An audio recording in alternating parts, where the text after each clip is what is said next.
That's sent off. Oh, crud. I gotta do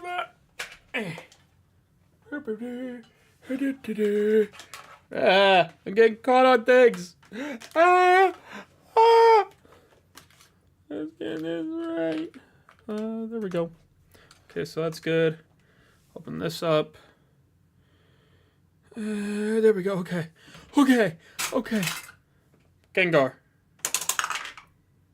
Hey, 16. Okay. Let's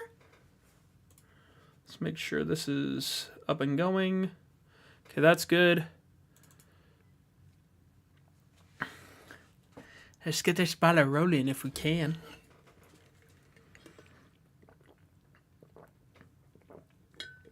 That water is lukewarm at best.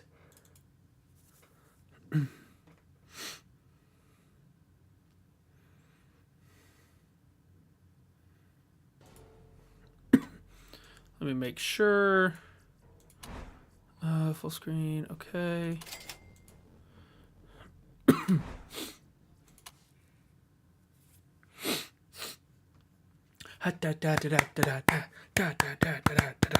Oh, crud.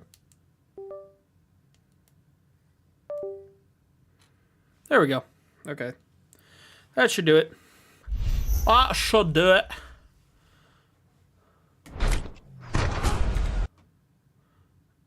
Let's go ahead and switch over.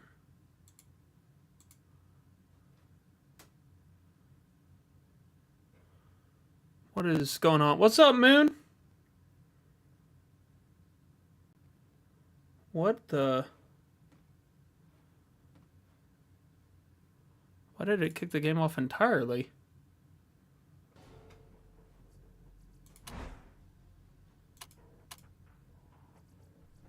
Huh.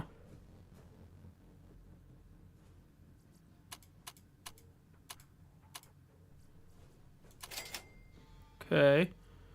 That was weird. Let's try that again. How you doing it, Moon? Matty Moon.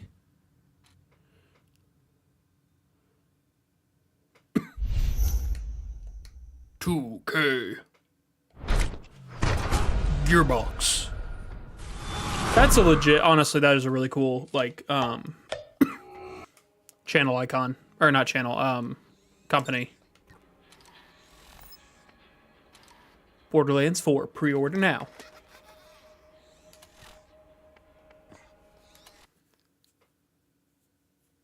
Nice.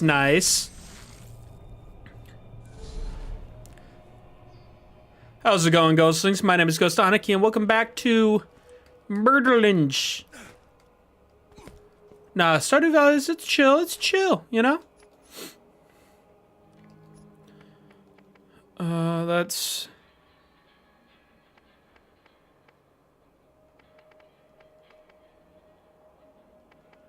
Do we want to do some sidey quests?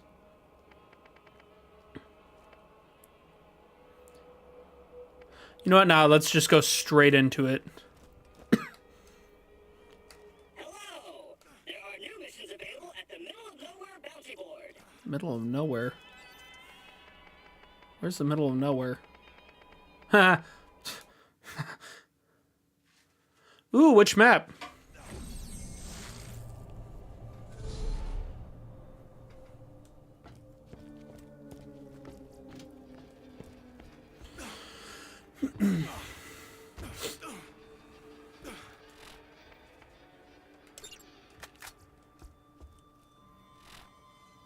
Ooh. How's it going? How are you liking it?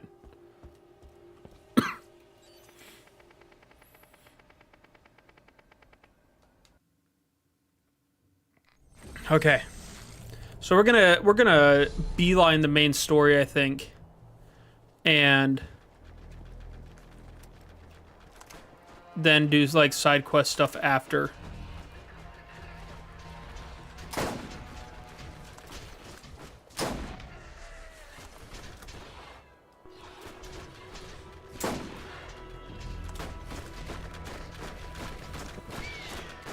Okay, where are the... These guys are fast. Need to find one where they're just kind of standing still. Ooh, wait, nope, that wasn't it.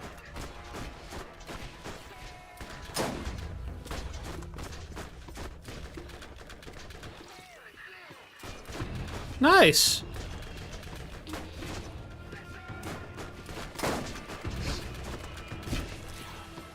Uh-oh. Oh, I just grenaded him in his alien doodads.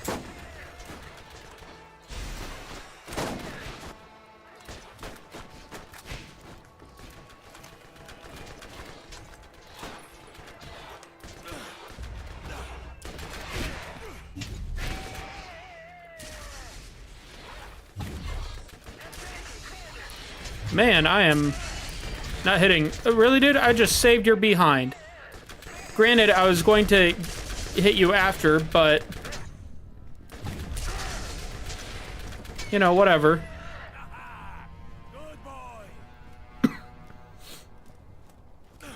Some people just don't show any sort of appreciation.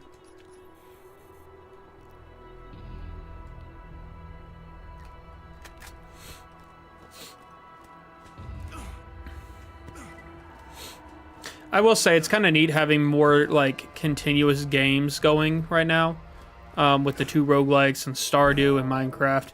It kind of allows for me to do some interesting stuff with it.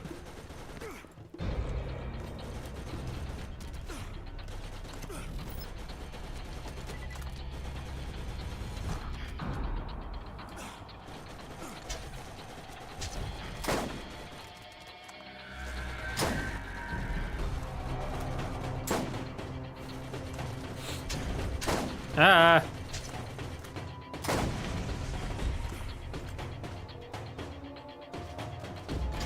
Where's your little noggin?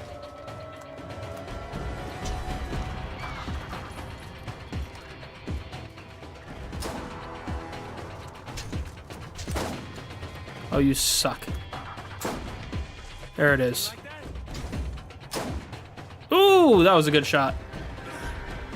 That was a solid shooty shoot. Oh, well, there's a guy there.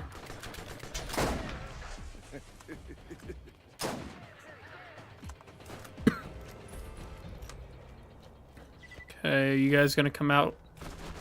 Oh, there you are. Okay.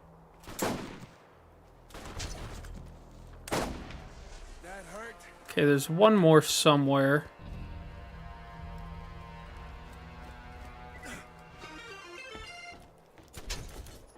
All right, let's see. Gotta think of a really good one.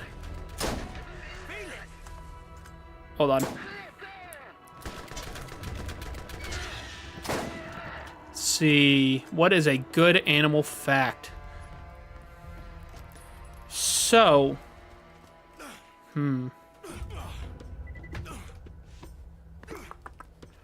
all right. This was probably... Oh, it was probably a good 6 to 8 months ago that I heard this. Scientists somewhere, I can't remember where, had begun working with the possibility of introducing more cold-resistant genetics to certain animals to see if it was a viable option for introducing animals into different environments. And so they added certain cold-resistant genes to mice and essentially made woolly mice. I don't know if they're still working on that experiment or not. I haven't seen anything about it. But if you get a chance, look up woolly mice. They are adorable. They're phenomenal. And for those who may be concerned, it's not like they are doing anything harmful to the mice. You got a 15 Imperium. What's up, hero? It's not like they're doing anything harmful to the mice. They're just introducing genetics that allow for more cold resistance, so thicker fur, possibly maybe maintaining some heavier body fat content, things like that, from what I understand. And like I said, I mean, it was a quick little thing I saw. It wasn't like it was some in-depth research analysis that I saw, but I thought that was really neat. there is a certain line between responsible genetics and problematic.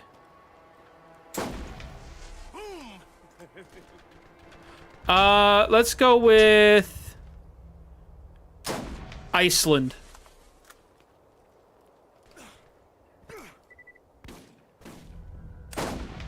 That hurt?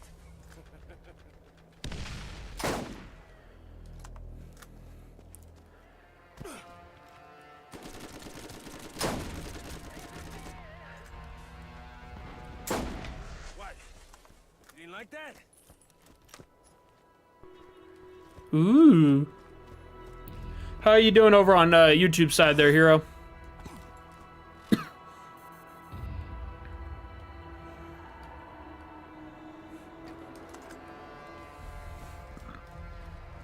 Excuse me, I had cheesy enchilada soup. What was that sound that just came out of my body? That was concerning.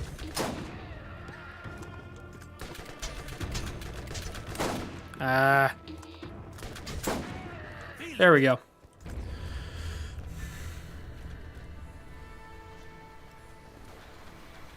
Oh, hey, there are these guys. Uh-oh. They have such little tiny heads. It's hard to get a crit on them.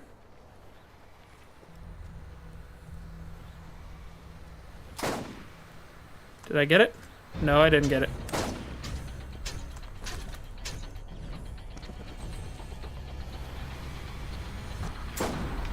Oh, there was a crit.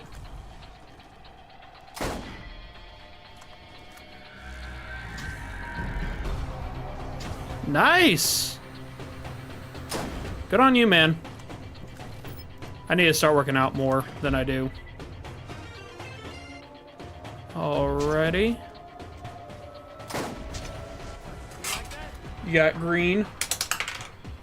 And you got 9 plasma.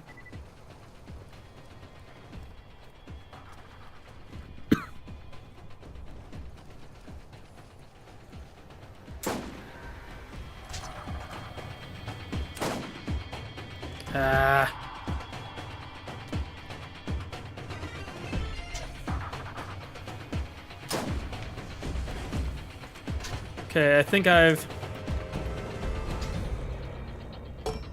Oop.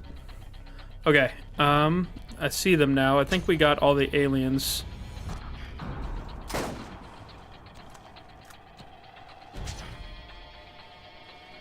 See, he's right about here. Ah, dang it.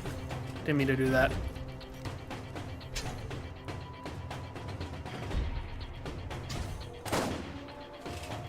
Ah! I swear.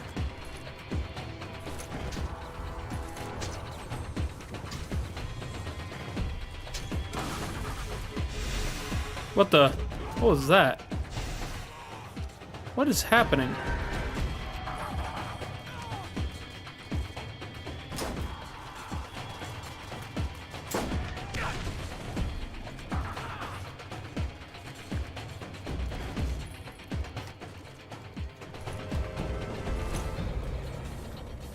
Well, that wasn't helpful.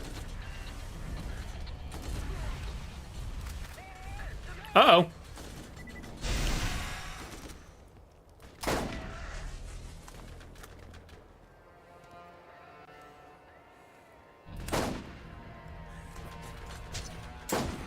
There we go. Whew. I was not one to hit any of them for some reason. Alright, you have a good one, Imperium.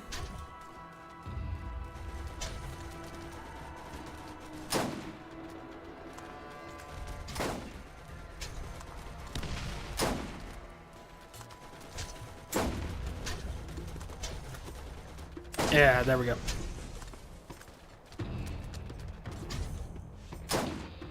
That hurt?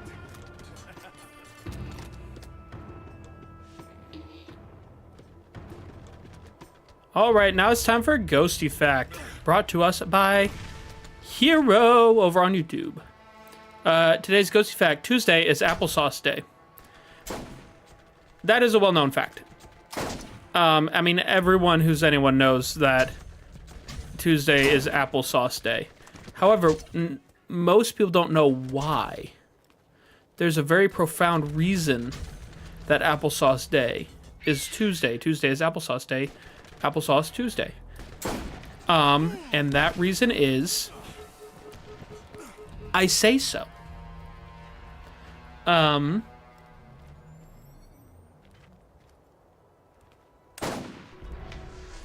That's pretty much what it amounts to. Is Ghosty says it's the truth, and so it's the truth. Now, in reality, back in colonial times, Tuesdays were the days that people were often the busiest with their chores and their social itineraries and things like that. And so, you know, oftentimes they didn't have time to make full meals for their families. I mean, we get that way nowadays. It gets busy, life gets busy. You gotta, you know, do some easy meals. And so, what's easier to make than applesauce? You mash up some apples, turn it into a sauce that's not really a sauce. You can add it to things. You can eat it on its own. It's really very versatile, and it's very easy and cheap. And so they'd make applesauce on Tuesdays since they were very busy.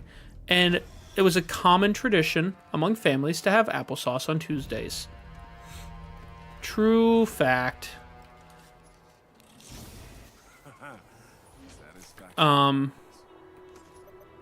Ooh. Not great, but still.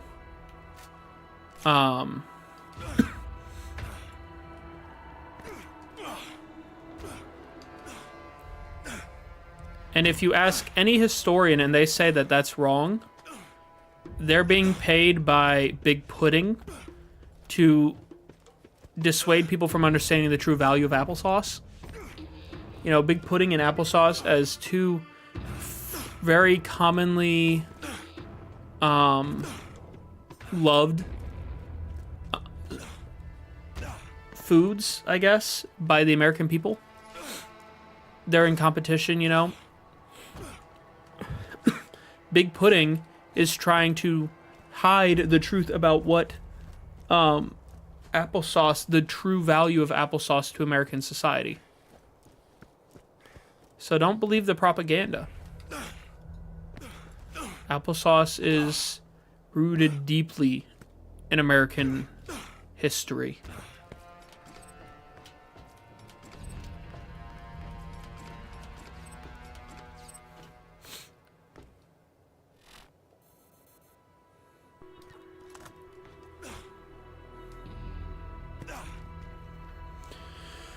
Okay, we're going this way.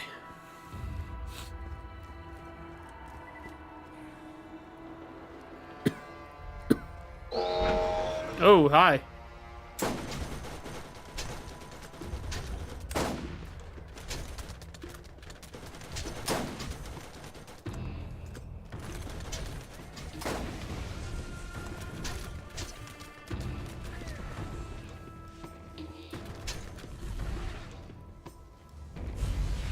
What the?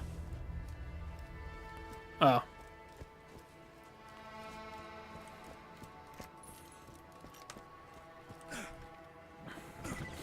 Okay, we're good. Why did that one have so few? I mean, I'm not complaining, I'm just concerned now that there were so few enemies amongst all that.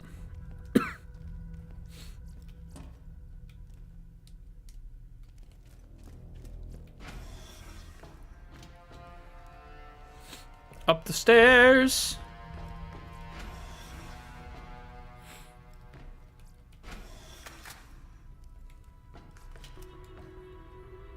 Surveillance.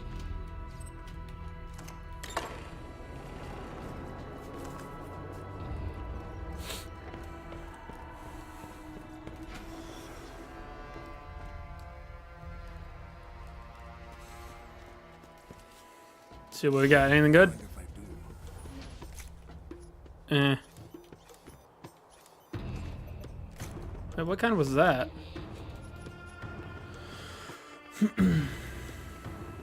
Oh, it's a transfusion grenade as well. It's the same one. Okay.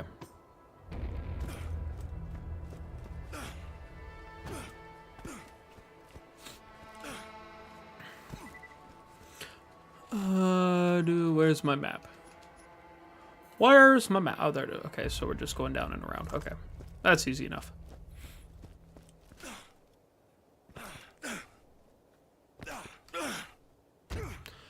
I just realized Hero may have meant just that this Tuesday was Applesauce Day instead of Tuesdays in general. I just went possibly a completely different way than what he was intending. That's the case. Oopsie. Well, now you guys know the full history of applesauce.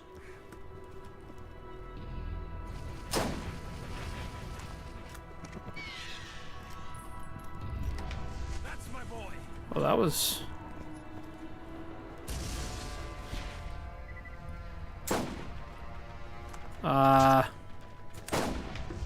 This is a bit too far down on that one.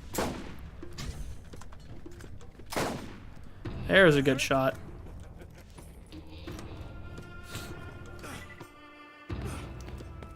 Even the best gunman gets hit from time to time, so make sure your shield is up to par. Let's see, okay, keep that.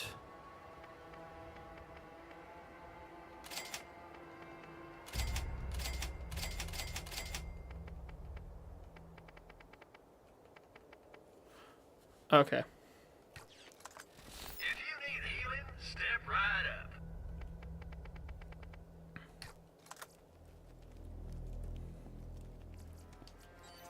Let's see, where am I going? Guess Crimson Fastness.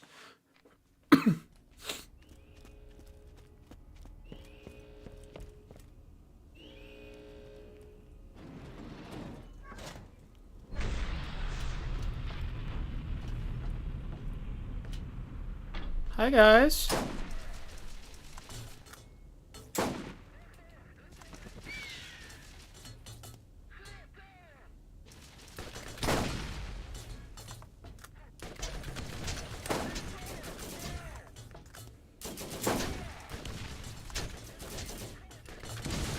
Come on. Nothing like a challenging kill.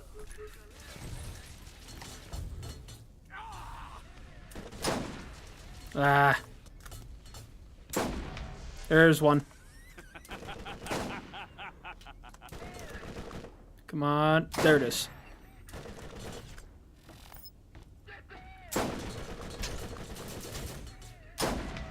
Okay. Not bad. Not bad.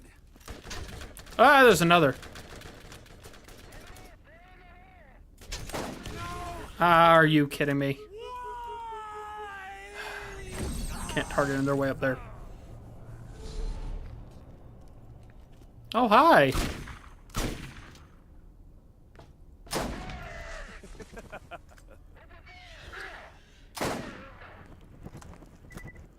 There's the other one. Ah. Where's this guy? Oh, there you are.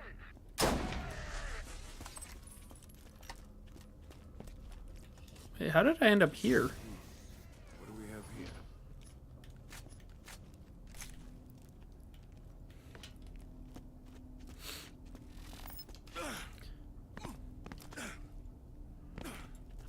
Okay, maybe up the stairs, I guess.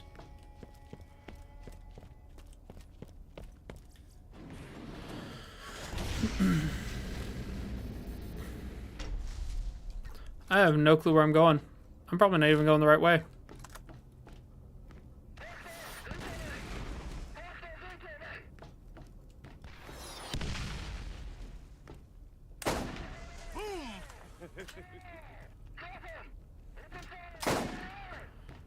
There's another. There he is. Peekaboo. Oh, hi.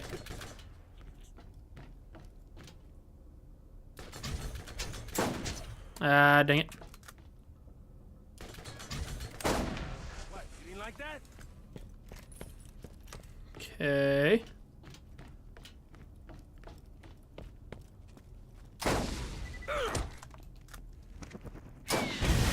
Like my pet, huh?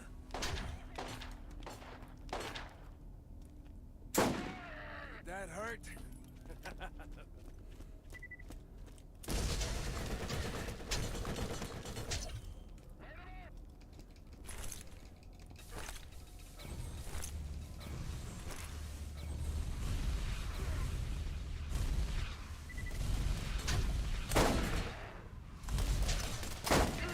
Another trophy from my wall. Feel it. Okay, am I...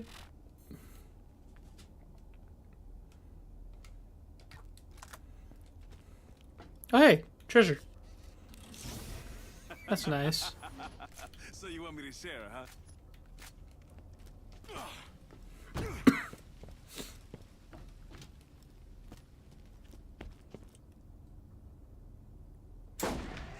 What? You didn't like that?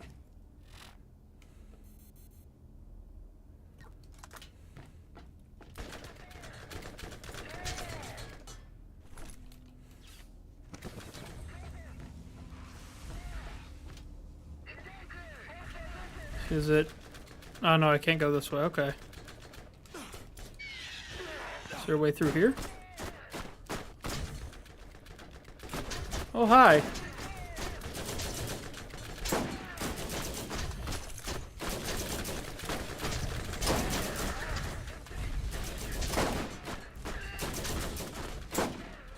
So big, Is there another... so dead.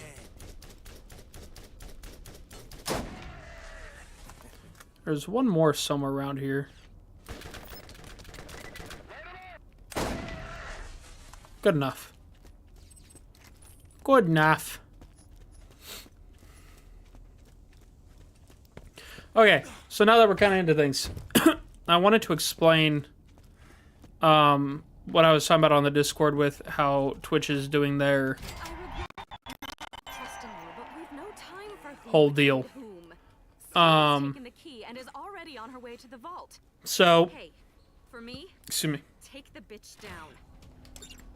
In an effort to fight the problem of bots, Twitch is implementing a different way, or I guess a different way, in how they determine or try to determine bots. So rather than it being,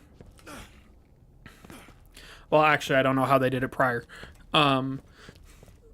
Basically, what they're doing, they're using interaction as kind of a basis to prevent bots. And so if a viewer is on Twitch but hasn't interacted in a distinctive way, There is no time to waste. You must they consider it a flag for a bot. Which I get it. That's about the only consistent. I mean, bots aren't going to. They're going to be putting out automated messages and things like that. But the problem is, like, you have the whole deal with people who maybe can't talk on chat, so they lurk. Which is fine. I mean, lurking still gets views. But the problem is, with how Twitch wants to do it now, lurking alone won't count for views. Which, again, I get what Twitch is trying to do. They're trying to fight bots and the AI farming and all that stuff, which is great. I'm glad that they're trying to take initiative to fight that, assuming that the motivation there is accurate. But it's preventing good indicator of stream count for people who are trying to keep up with their analytics. It looks like a lot more bots than what it actually is and things like that. So the way that we're being told to prevent this is if we send out a I don't want to say random, but unique, that's the word. Unique message on a chat. You only have to send out one apparently, and it'll be like, oh hey, that's a person, not a bot. But so that's what they're like suggesting people do, is have their viewer base be like, hey, you can just tell me you're lurking or whatever. But have the base interact in a unique way so that it can differentiate between actual viewers and bots. Like I said, I appreciate, again, assuming that it is for the right purposes. I appreciate Twitch trying to limit bots. I just, because of how it is, I just don't think it's done the best way for the sake of the streamers. If you need anything at all, remember to use the commerce grid. I'm sure there's something helpful for you there, partner. Yeah, so that's why if you guys are watching stream and want to lurk, that's perfectly fine. I don't take any sort of offense to that. I understand, you know, busyness and all that stuff, or just wanting to kind of chill and have something going in the background. But if you think about it, just send a quick message just so that it doesn't end up counting as a bot or whatever. The vault by any means necessary. We will not get another opportunity in this lifetime.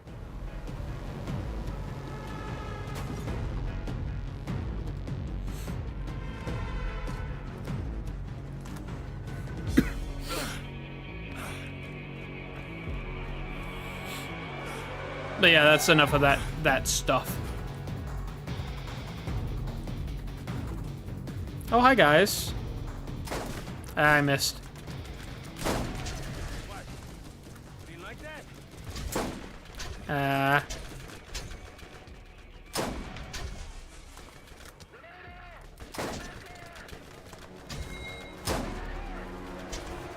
There's the other one.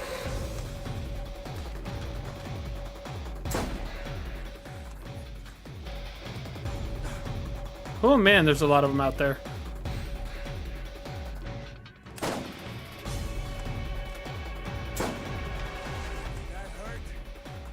Come on.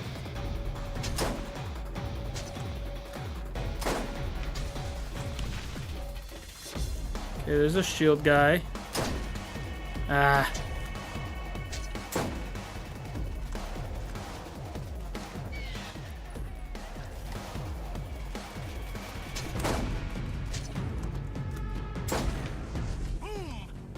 There's another one of these guys.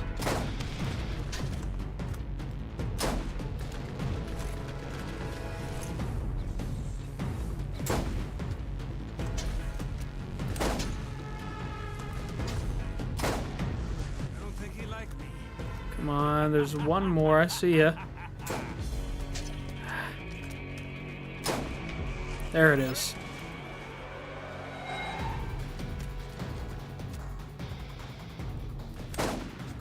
Ah.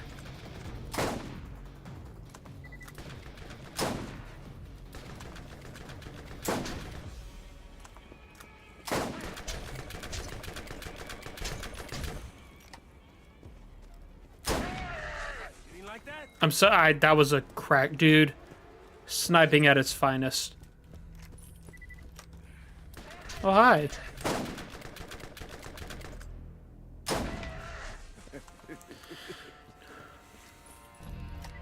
I feel like I've gotten a lot better at sniping.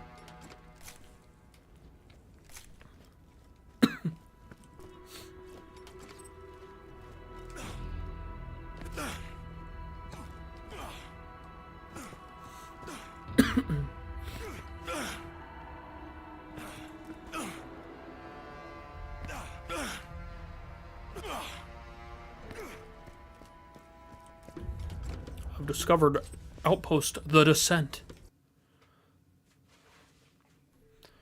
Okay. The hourglass is on the last few grains of sand. You must reach the vault Can you by chill? any means necessary. We will not get another opportunity like this in your lifetime. Yeah, I got that. Oh. I saw you.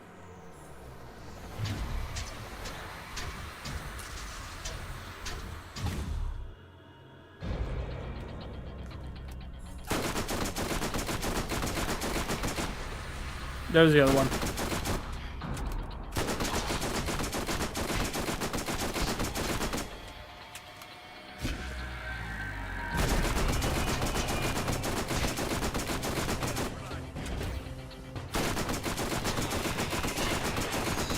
Yeah, not bad. Not bad. Come on, there you are.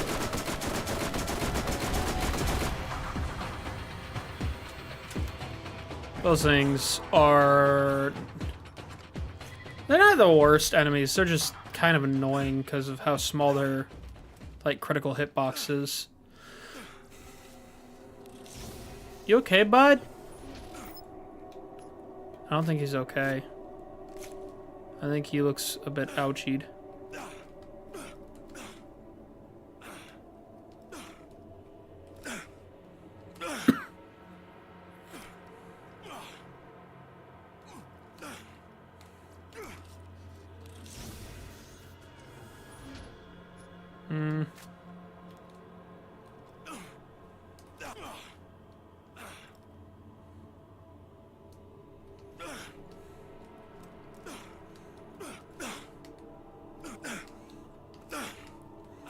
Okay, so I think I go this way.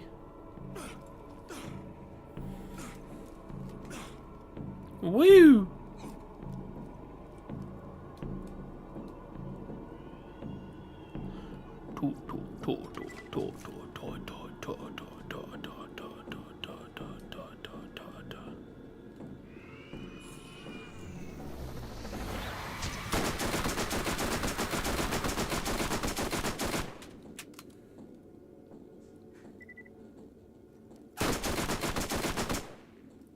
Could you quit, like, just floating up and down, please?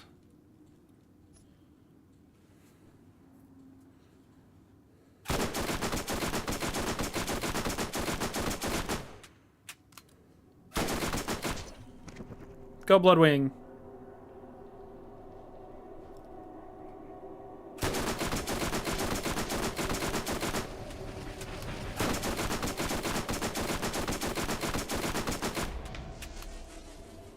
There you go. Think this way. And then this way. Just keep making our way down. Making my way downtown. Walking fast. Faces past and I'm homebound. Diddly diddly doo. Diddly diddly doo. Making my way downtown. Walking fast. Dead guys past. I'm not homebound, but I'm alien hive bound or something. I don't know.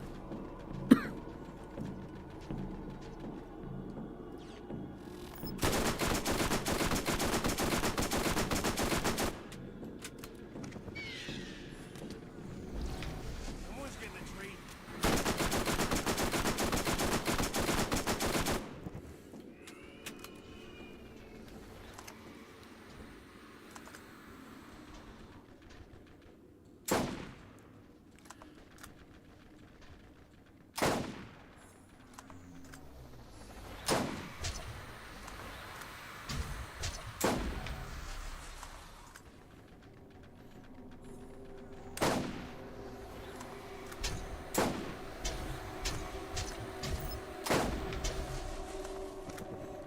If I can take down the flyers.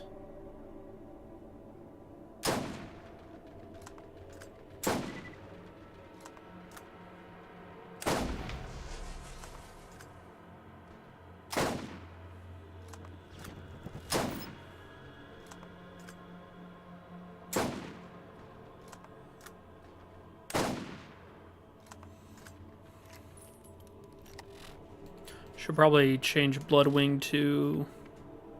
Well, no, explosive does the trick. I mean, yeah, explosive.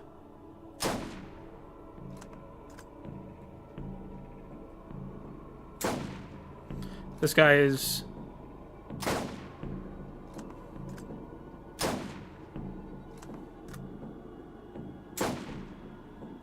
Okay, this guy's getting on my nerves.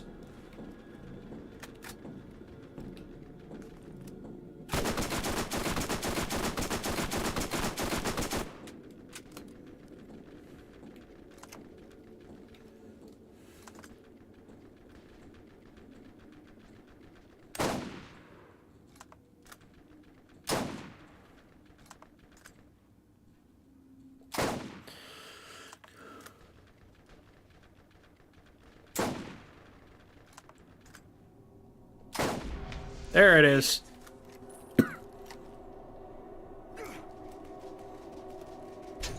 Wait. There he is. Okay.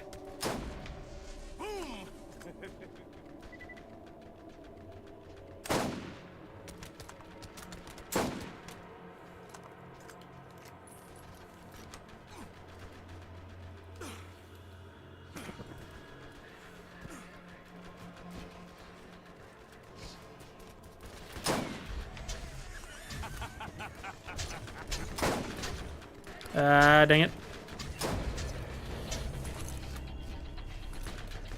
Let's just throw a ton of grenades.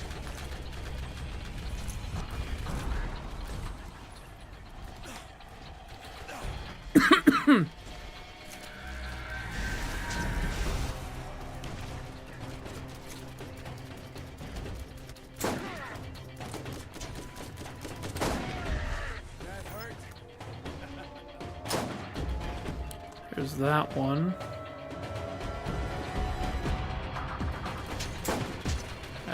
Dang it.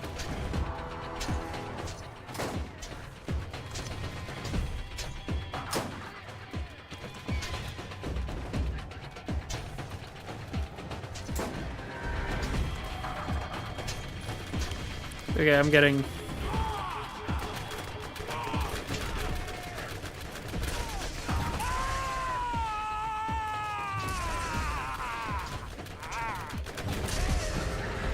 I'm getting nowhere with my sniping method in this case.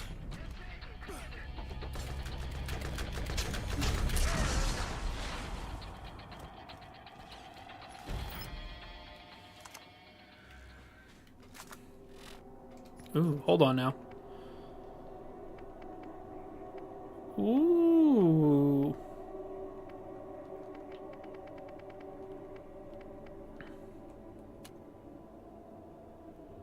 Ooh, man. Okay. That's a good... Lady Luck, be kind. Not useful.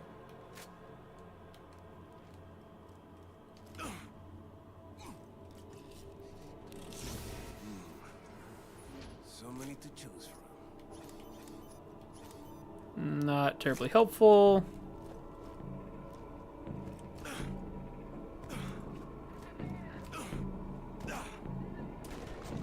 What?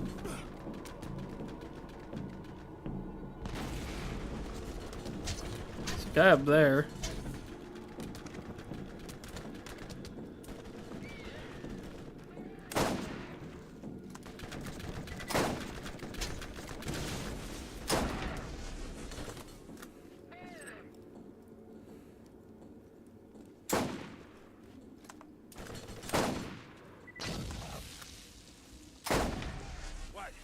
I mean, it kind of worked out.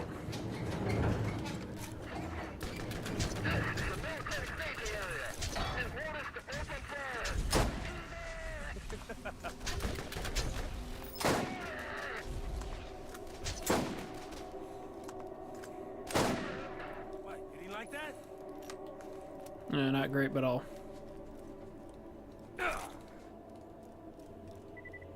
take it. Any more treasures? Any more treasures for me to open? No? Okay. Sounds good.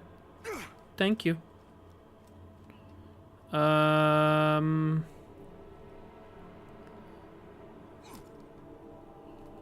Hmm.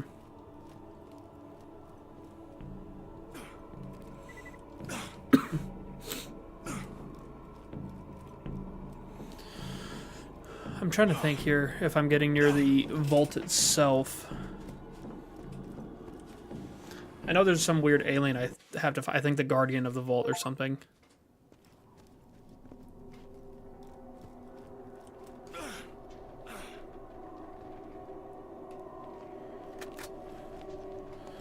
We're gonna have to switch up our weapons here.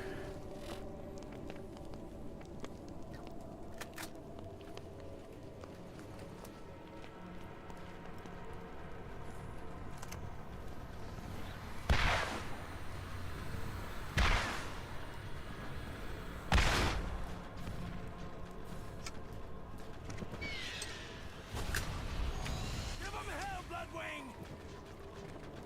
I know I saw another one. Where is he?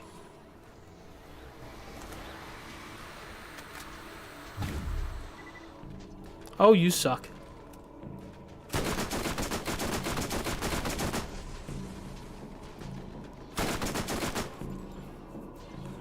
You suck.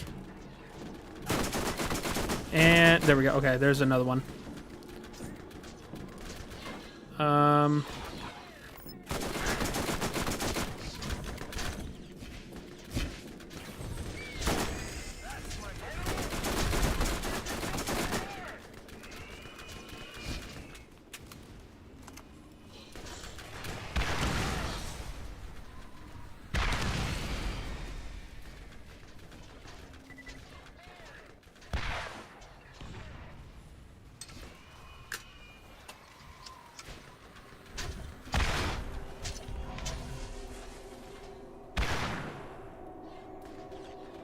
I have no clue if I hit. No, I didn't hit him.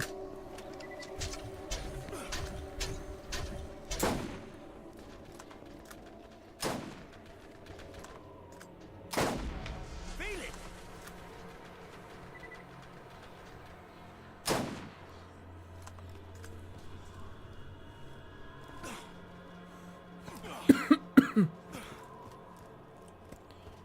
Okay, let's... There they are. Oh, hi.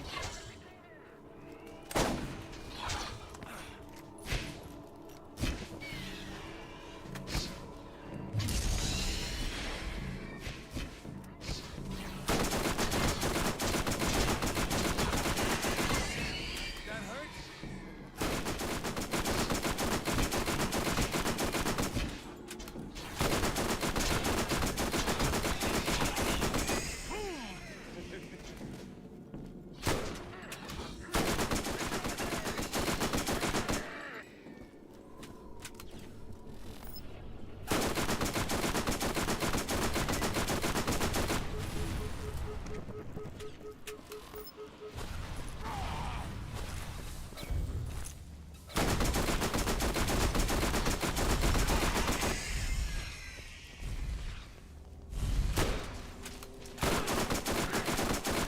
Come on. Okay.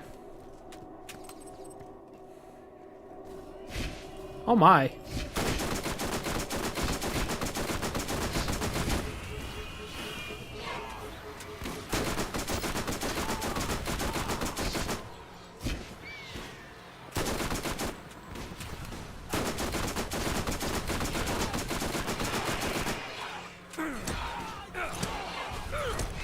Another trophy for my wall.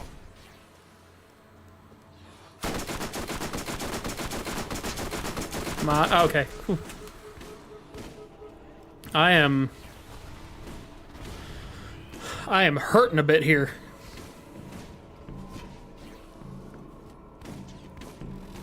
Okay, there's one.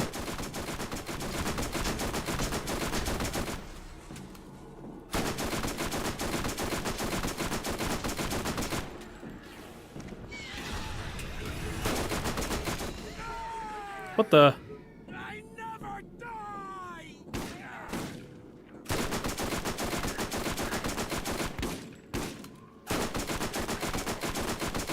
Oh, you suck. Oh, you suck. Not cool, dude. Always something new. Visit all our convenient locations.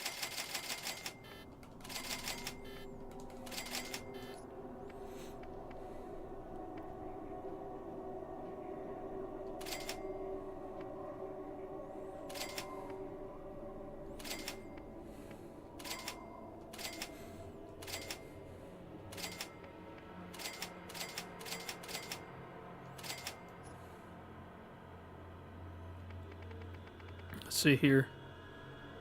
6.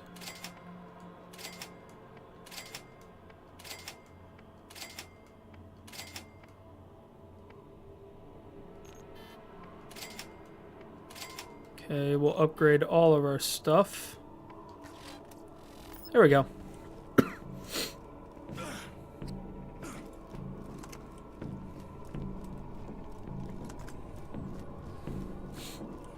Now that there's just the one guy left. We're gonna switch this for that. That's gonna be a bit more helpful with the shield enemies.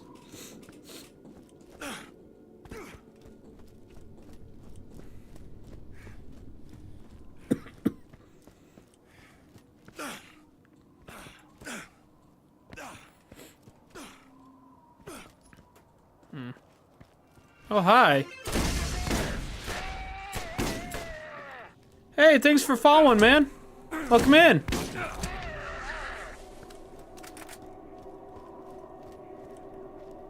I appreciate it. I don't add people personally, but the link to my Discord is in my channel bio if you want to check it out. What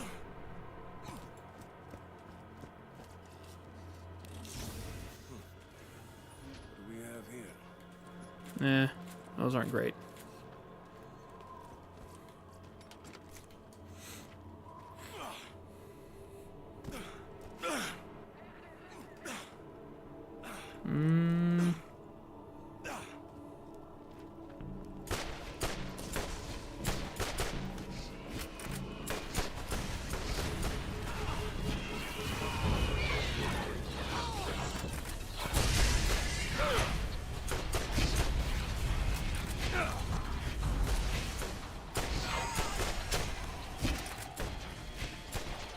Oh, there it is. Where'd it go?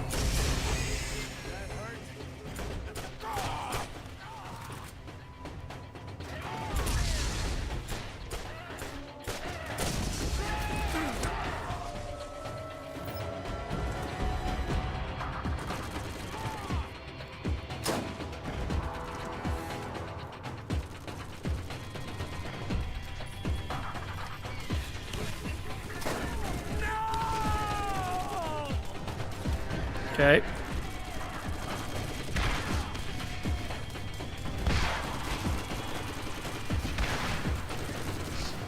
Well, that didn't work. That did not work well. I don't like how much traveling back and forth there is. I don't much care for that.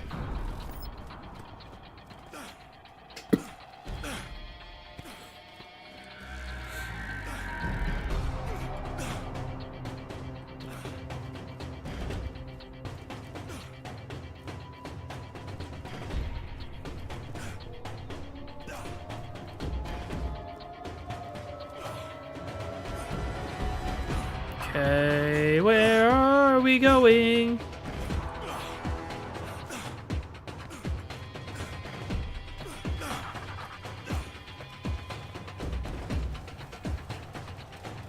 I see bad guys.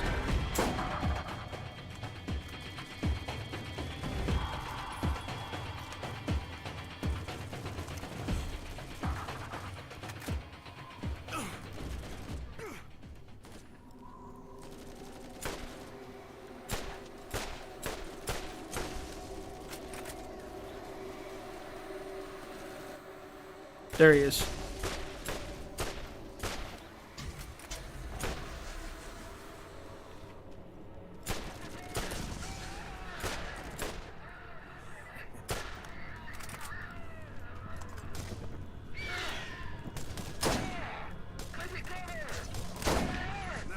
There we go.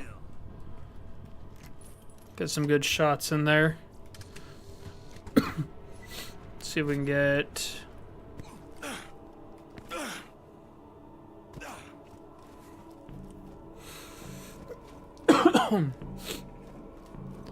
Oh, hi.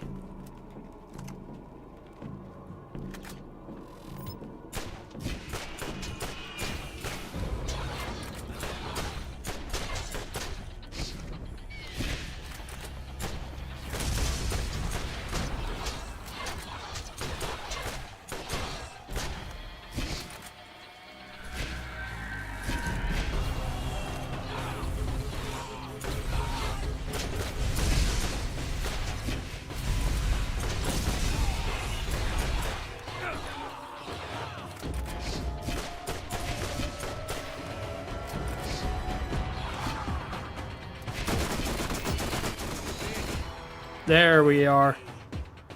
Okay. Yeah, shooting the enemy is the most effective method, Hero. That is, you have discovered something that it takes a lot of people a long time to figure out, is that in this game, which is what is called a first-person shooter, again, little-known fact, it is most effective to first-person shoot at the enemies. Again, I mean, it's a little-known fact, but it is a fact. Okay, so now...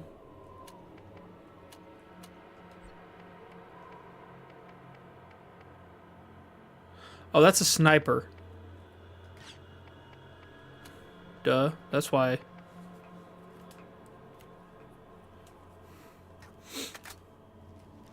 Astute observation, Hero.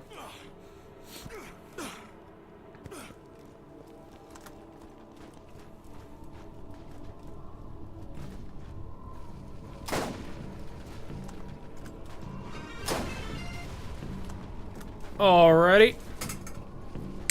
Rec, you have a 15.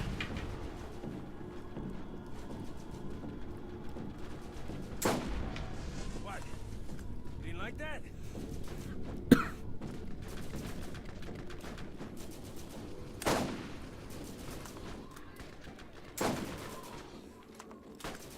What the heck?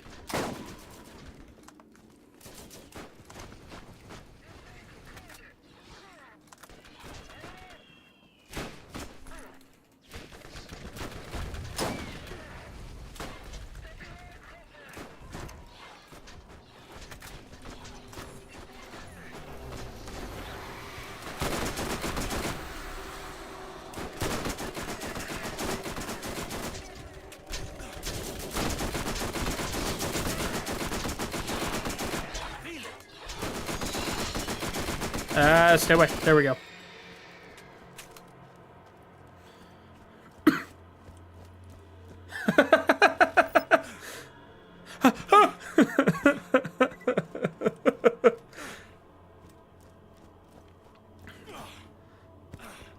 That's funny, thank you.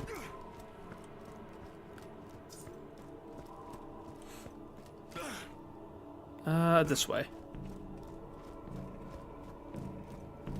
Okay, I'm good on ammo. Oh my goodness, why are there?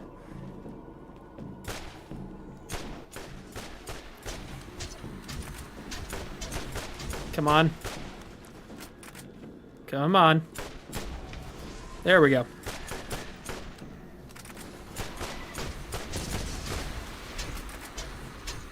There's one behind me. There he is.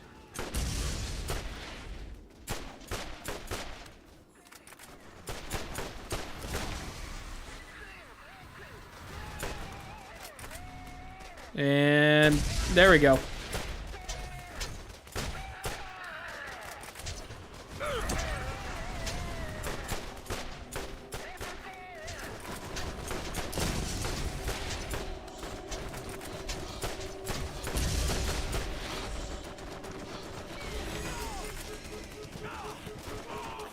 Jeez, okay.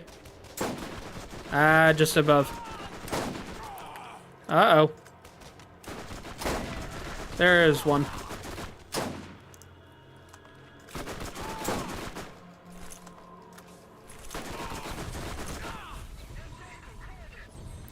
Oh, that's a shield. I thought that was a health pack. That hurt? There's a health pack.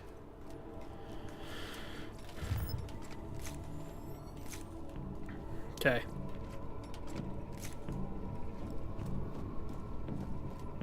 We've got a treasure.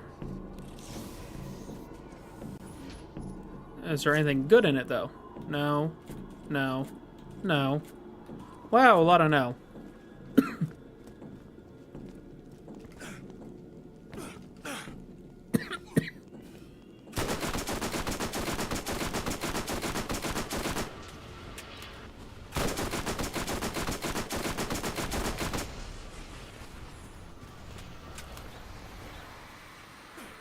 Run, run, run, run, run, run. Run, run, run, run, run, run, run. Come on. Oh, wait, I'm behind a rock. Oh, I fell. Oh my goodness, I'm gonna have to run. Okay, no, we're back here. Okay, so we're not too far off.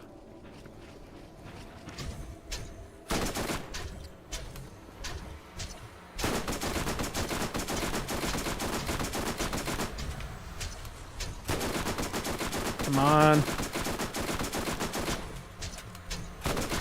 Okay. There's one more. What, you didn't like that? I have to say, Bloodwing's effect range sucks. For a bird that can fly like all the way across to enemies and junk, he really does not like to go long distances. He is a very lazy bird. Here's this guy.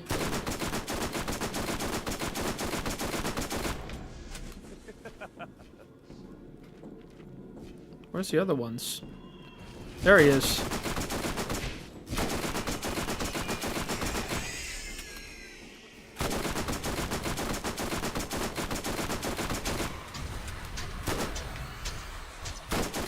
And oh, wait, where are you going?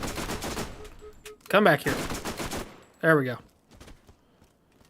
This is it. The reason you're here. I've guided you to this point, and you've done so well. Know that you are ready for this. When the vault opens, brace yourself. I believe in you. You can do this.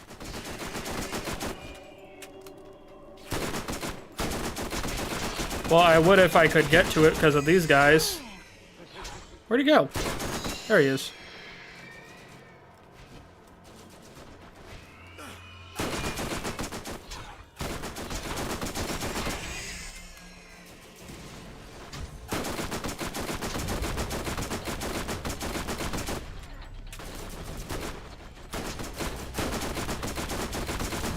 Come on, go down. There we go.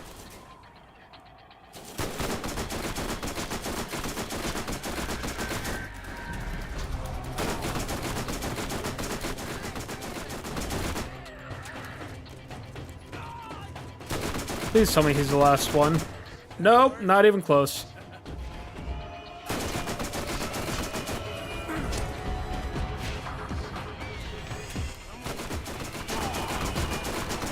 Come on. Go down. Okay, there's another one. There he is.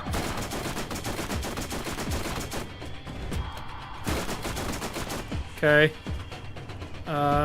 Is there one above? There he is. Okay, he was another one above me. There's something back here. I'm not sure what's back here, but there's something back here. Oh, there he is. And there's that guy.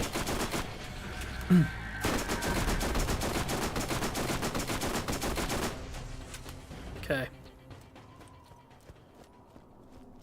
Is there anything treasury up here? No? Okay.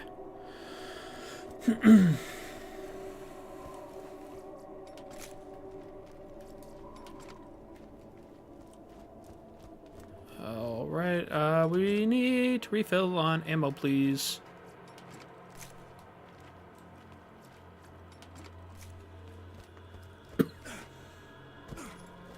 Mm-hmm. Wait a minute. Nah, we're gonna stick with this guy. Because that'll burn through my ammo quicker.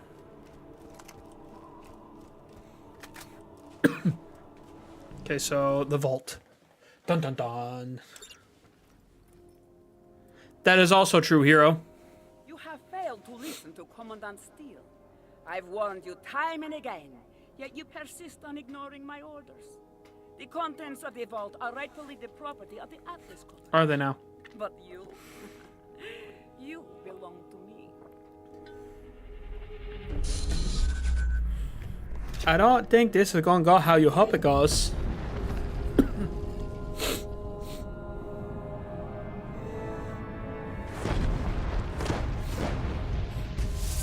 Yes, the key works. Sergeant, get your team ready to go inside. My thing is, how else would you think this kind of thing would go?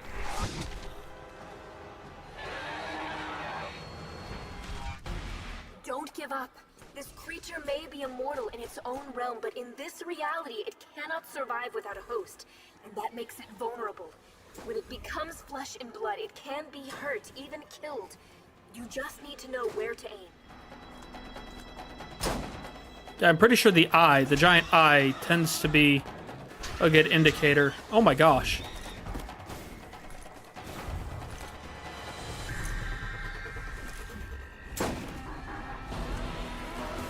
Wait, the destroyer parasite. What?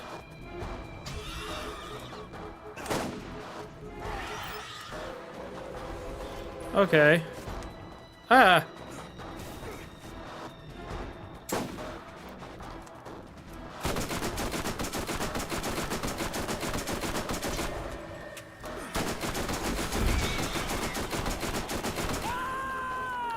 I am very confused.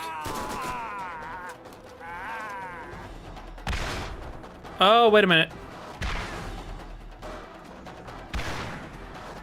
Oh, duh. I was aiming at the wrong spots. I need to go for the tentacles.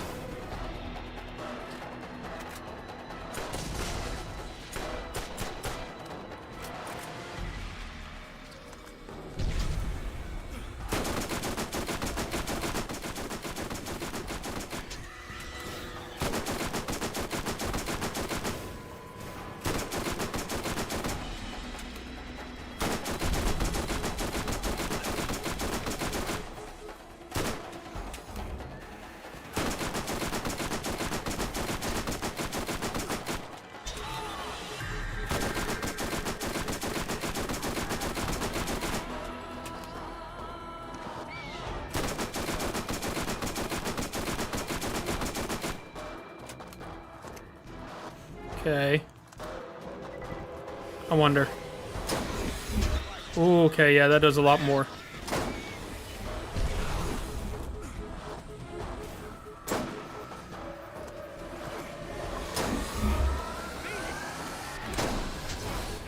Oh my goodness, lasers. I never die!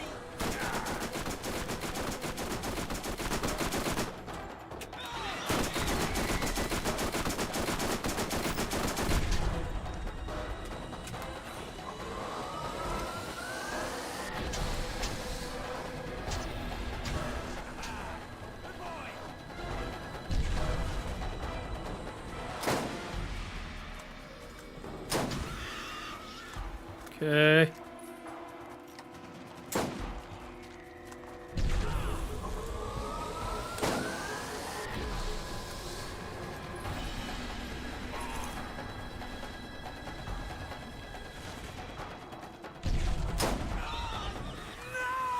What the?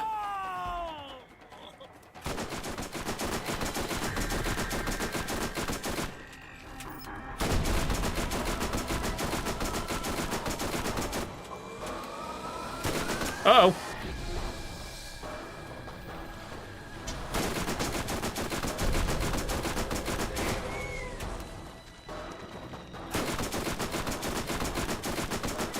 We're just gonna keep this coming.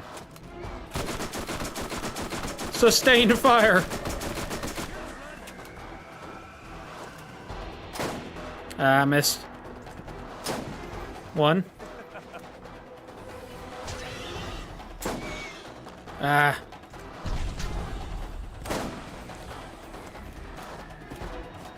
There's 3.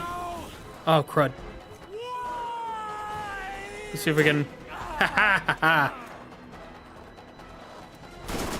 Uh-oh. Uh-oh.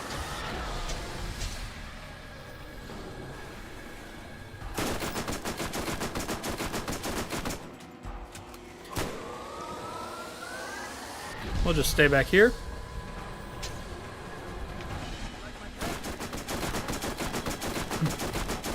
He's so close to being downed.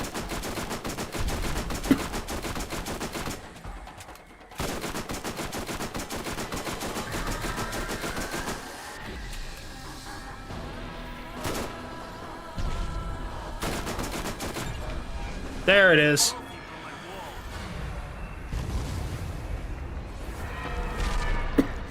He has a lot more health than I remember.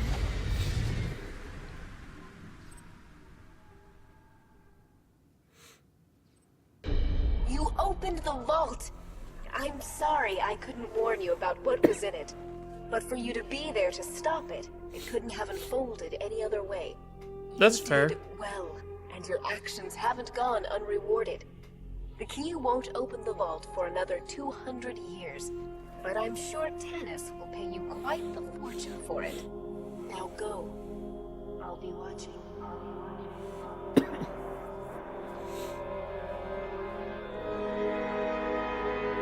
Yeah. Yeah. Dun dun dun. Ooh, but check me out. Oh, come on, get down.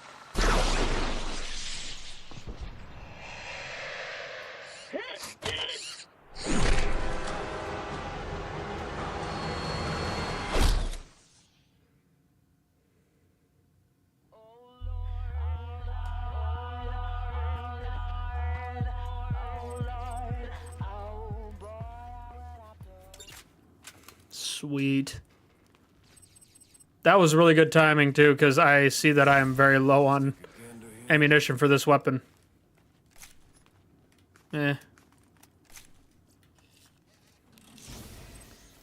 Let's see. We got anything good? Anything orange? Ooh, what have we here? Oh, that's for sirens.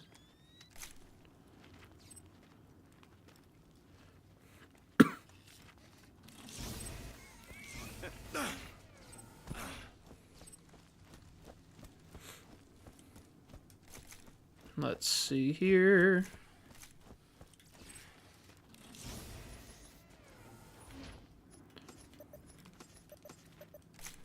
Refill on all our ammo that we can.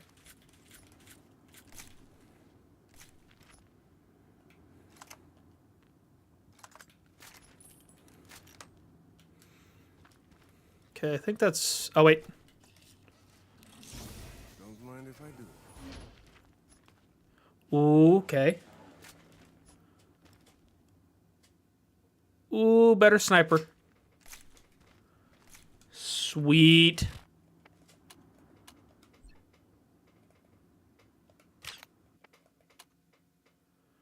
It knows when you're awake. That's a bit concerning, but okay.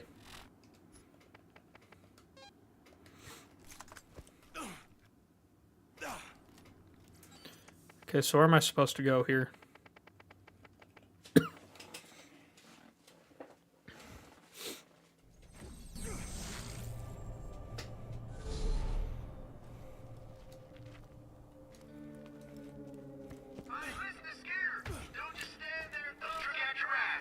I guess with our time left, we'll just do some side stuff.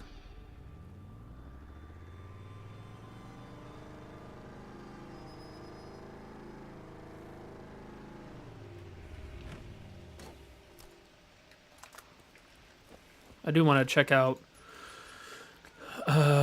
is it?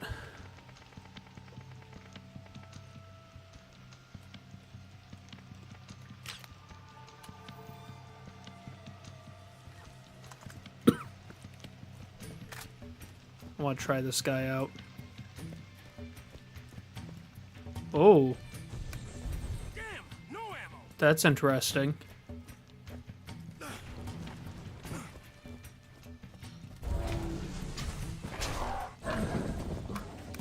I got no bullets. Okay.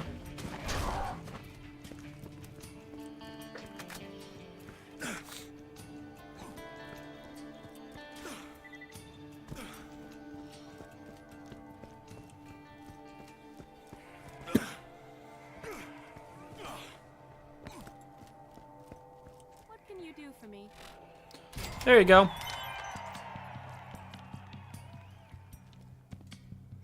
Okay, how many do I have? Okay.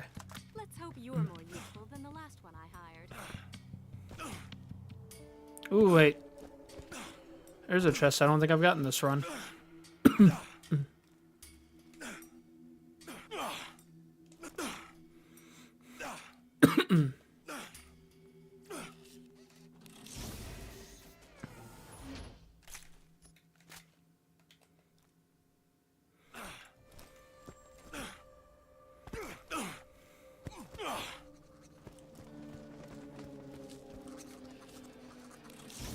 Lady Luck, be kind.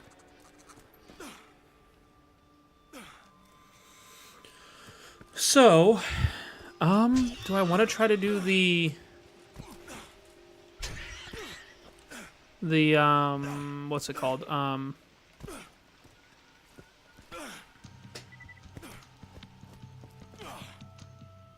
Not Coliseum. I mean, I guess you could kind of call it a Coliseum.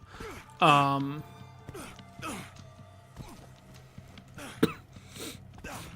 it, what's it called? Moxie's, whatever.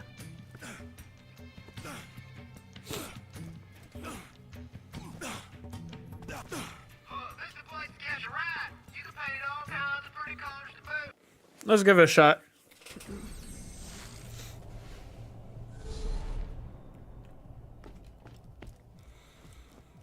First, though, let's... Okay, I've got plenty of space. Keep.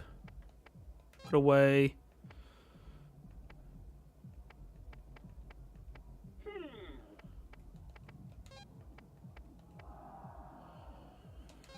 Okay.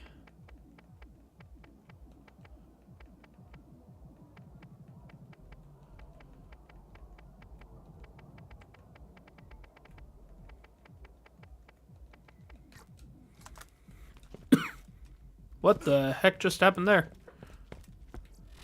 Okay, let's see.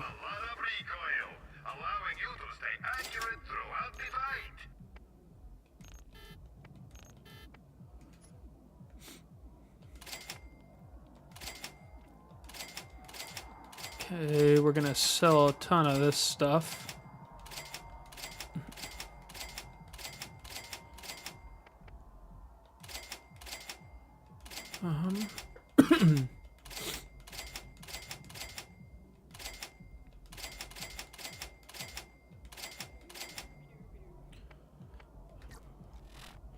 Okay, what's my current shield?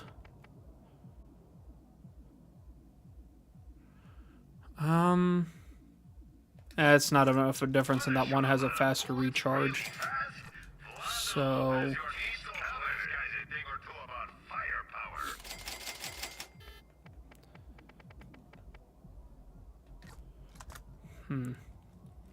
So our best bet...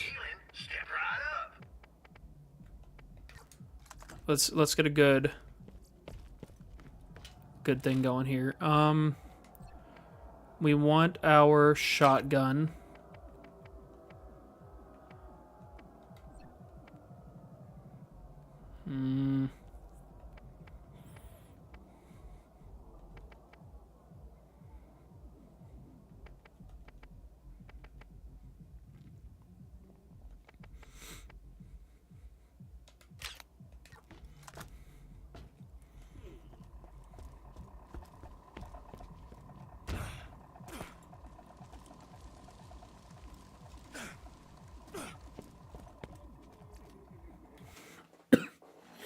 Okay. Today's match will be in Helverbia. Yeah, we got that. Okay. Let's give this another go. Are you ready for this? I don't think you're ready for this. Are you ready?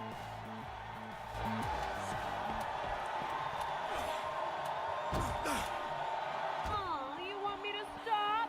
Bring on the next wave.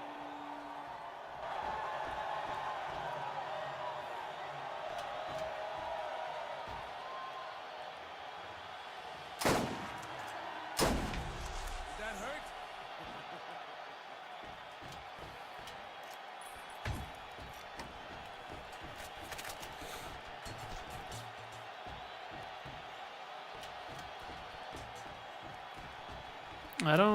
I hear things shooting. Actually, you know what? We're gonna switch to that.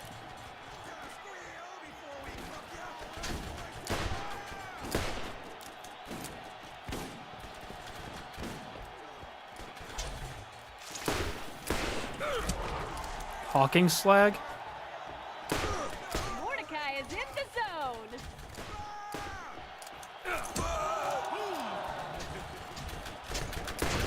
And pop went the weasel. I like it when things pop.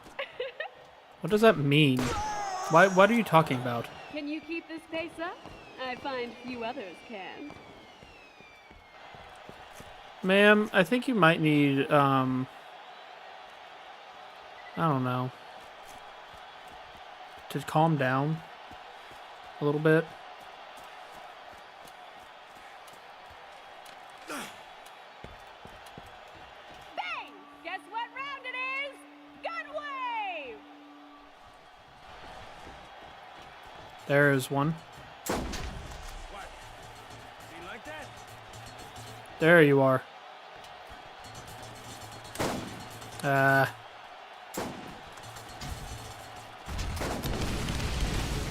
Oh my gosh.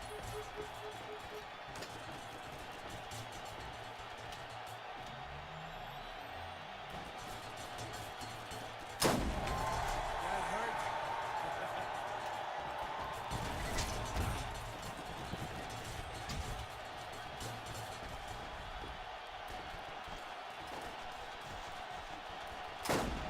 Feel it.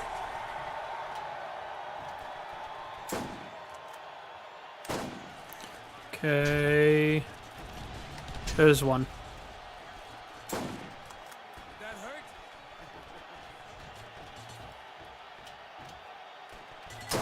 Ah, dang it, I missed. There he is. Ah!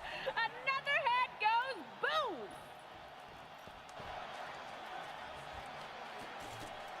boom! I see him. There's no escaping, Mark. Mordecai's in trouble! You sure? You're dead meat, asshole. I don't want to die. Bastard.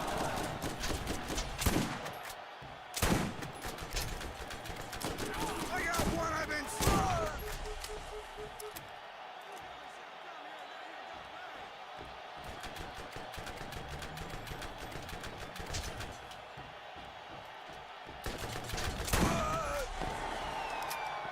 Yeah, let's save the congratulations for when we finish the round, shall we? Okay. Shotgun's not helping me a ton here.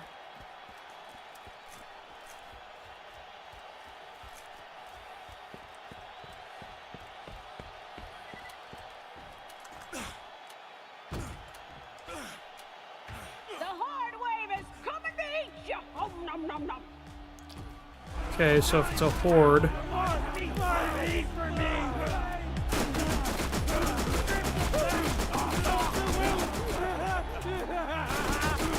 Mordecai is down, but is he out? Mordecai knows what he's up to. I think I smell something cooking, everyone! Mordecai, you sure are are scary down there.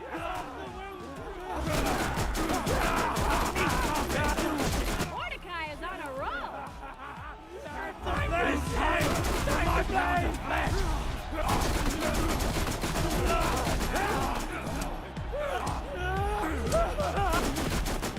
Mordecai's in trouble.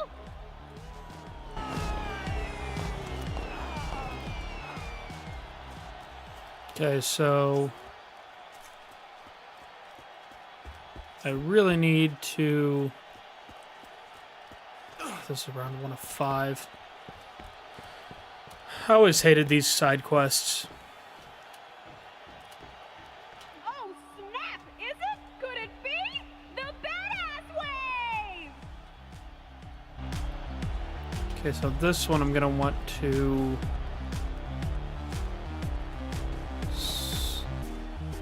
focus on distance, probably.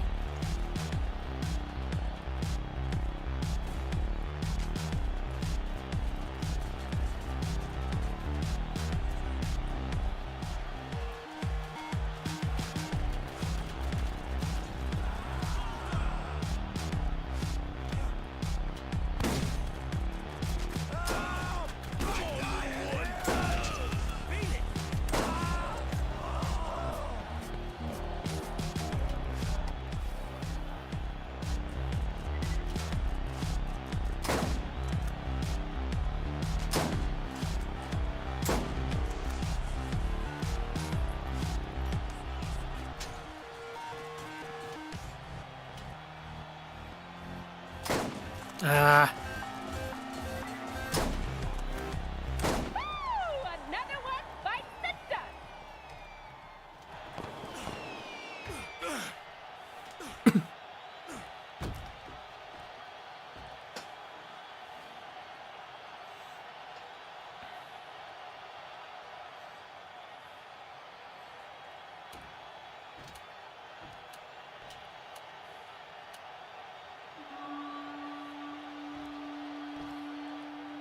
Can you dodge a revolver? You'd better. Let's welcome Okay. Eye Jack!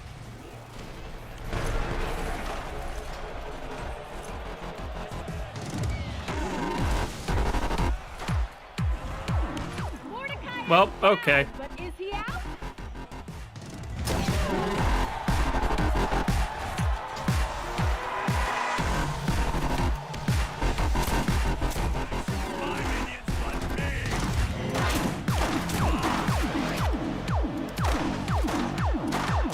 Mordecai's in trouble. Ah, crud.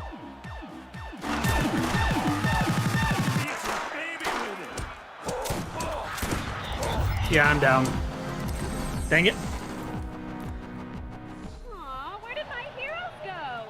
Heroes, where are you? Well, what are we gonna do now?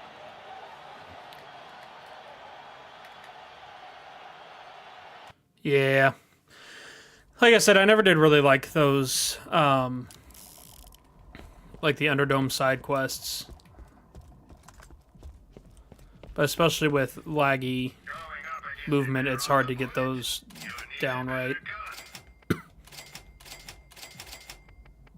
I think I've maybe done it once, but I don't remember fully.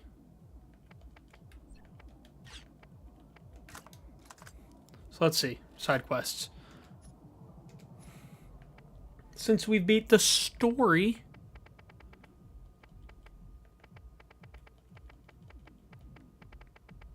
I wonder.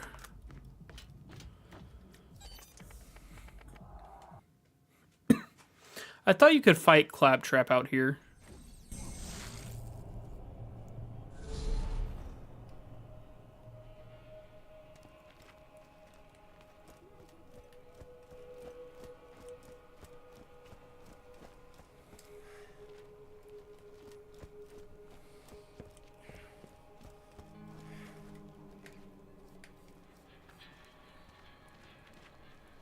Do I go this way?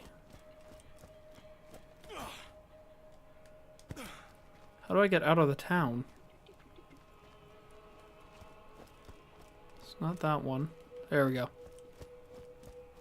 Maybe back through here.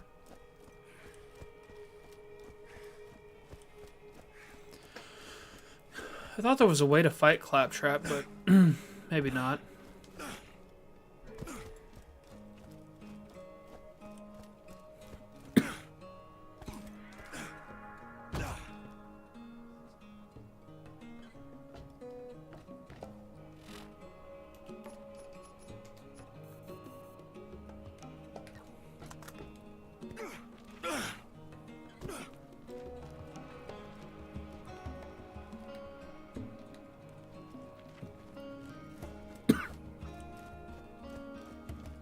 Let's see.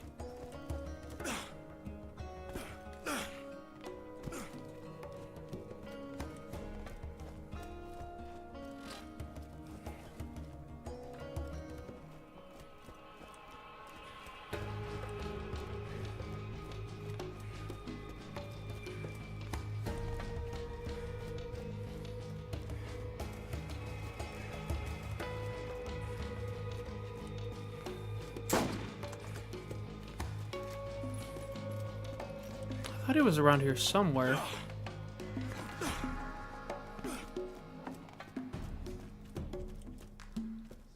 Maybe not. Could have swore I fought him once here.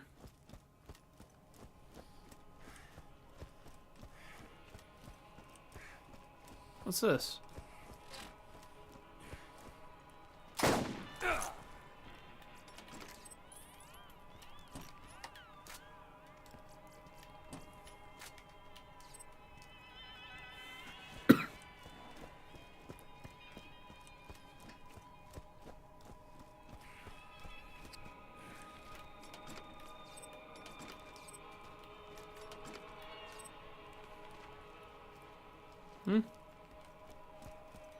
I didn't know all this was over here.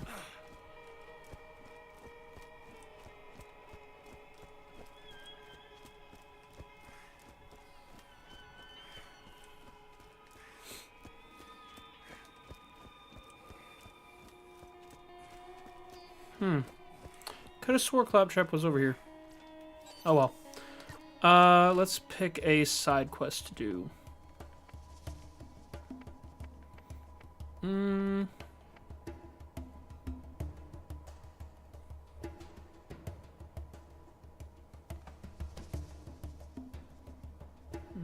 No.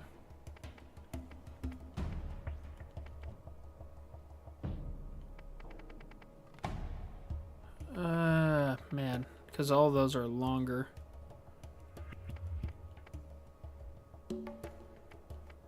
Okay, yeah, let's do these.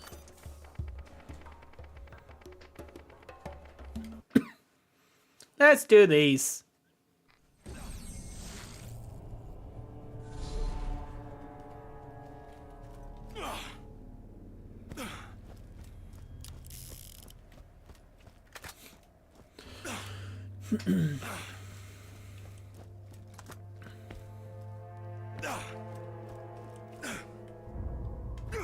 No, I wanted to jump over the log.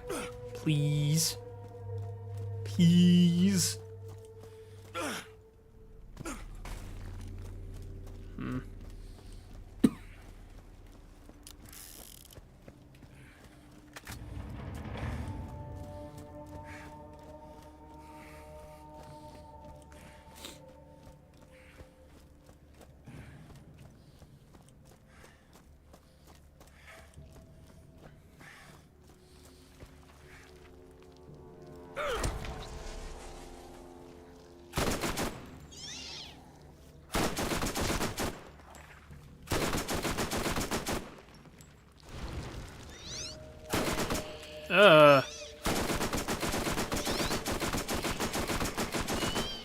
It's gross. That's nasty.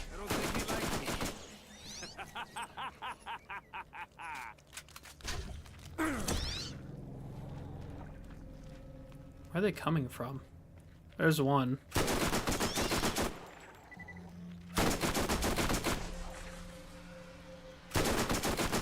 What?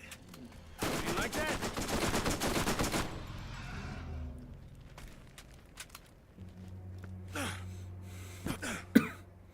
All right,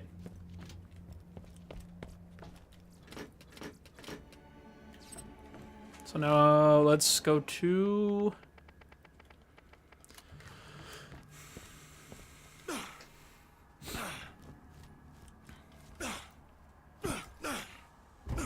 see how many side quests we can complete.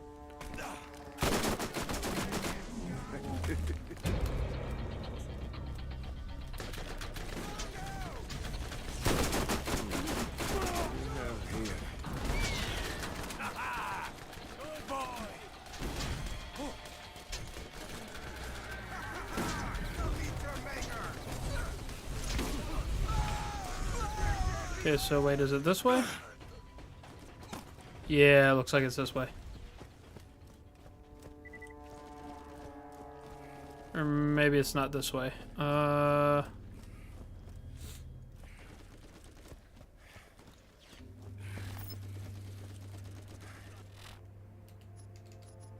Which way is it? Oh, okay, I see. Oh, come on, let's get down. Come on, everybody. Check me out. I'm dancing. I'm dancing. Not bad, not bad. Jump!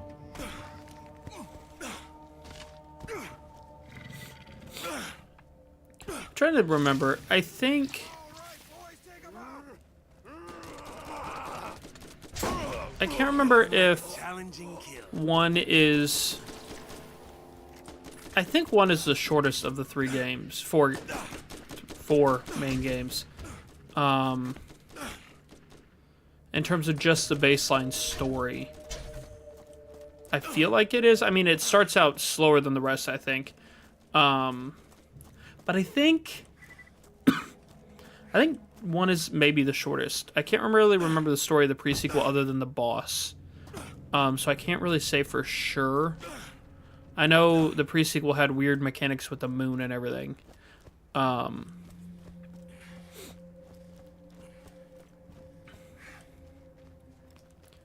2, I know story-wise, I think is the longest. But also has the most, like... Well, no, I guess I wouldn't say it gives you the side quests more frequently. Side quests a lot of times feel more rewarding, and the DLC side quests are a lot more fun, I think. Again, except for the Underdome things. I don't know.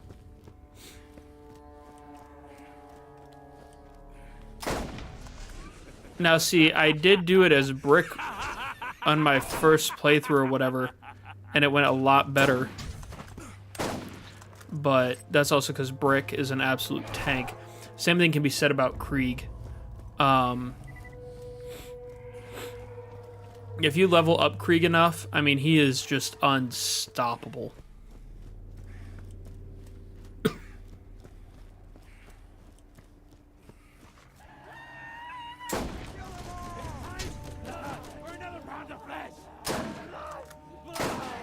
Feel it. Give him hell, Bloodwing.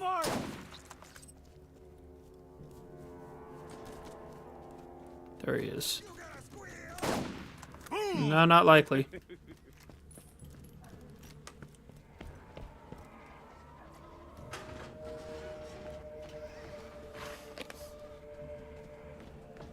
That guy is little and tiny, which mean the same thing, but in this instance, they don't mean the same thing. What the?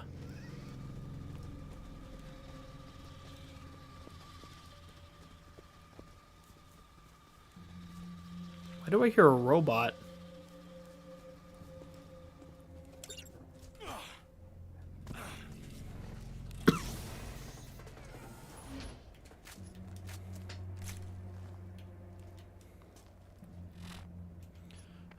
What's the other one?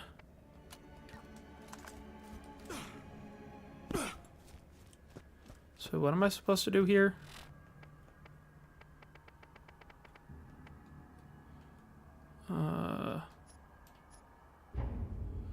Attempts at human habitation, blah, blah, blah.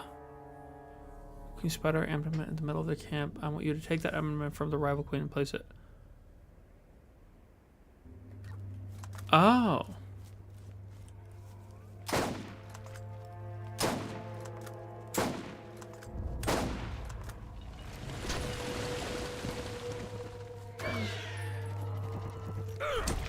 Did that hurt?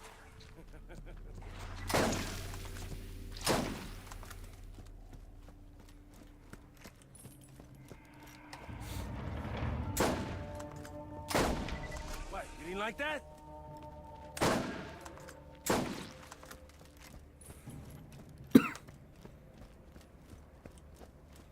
Do do do do do do do do do.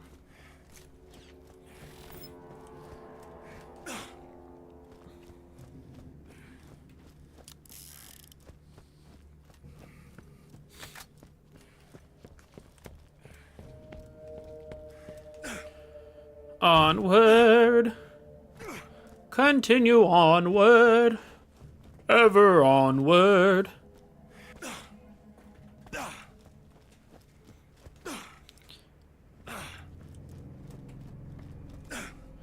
I was looking at TikToks earlier before stream, and it brought up the movie Meet the Robinsons, which was a good movie. I always forget how decent, like how solid a movie it was, and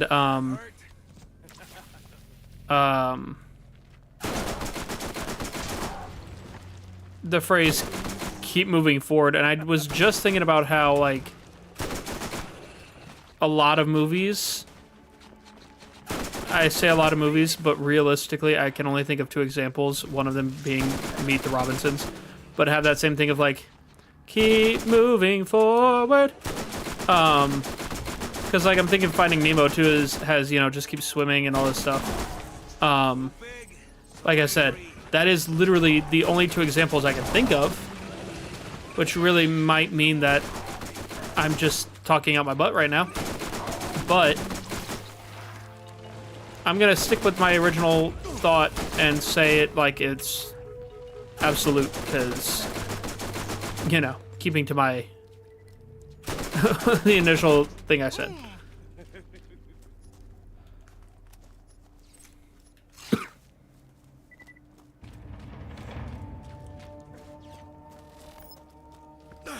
Keep moving forward.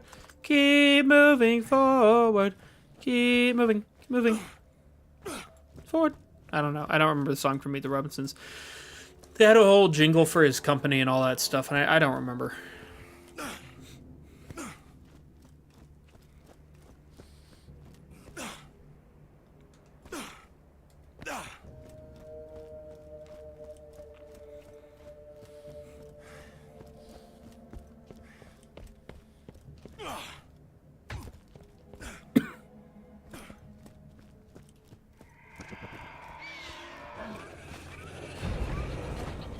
Nah. Keep going. Keep going. What other games am I playing this? Oh, yeah. Subnautica and Risk of Rain.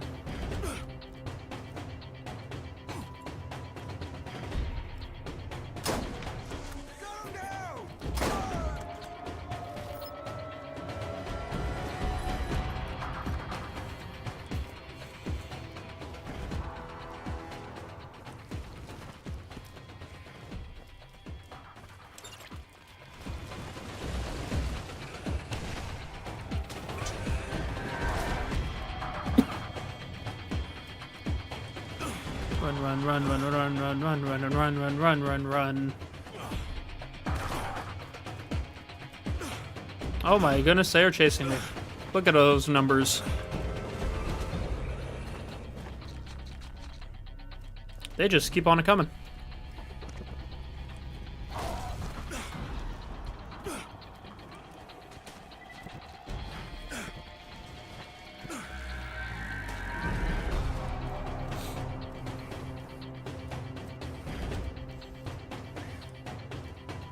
They're still following me.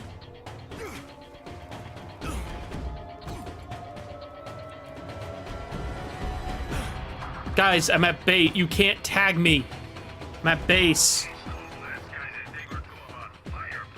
I'm safe. I'm not it.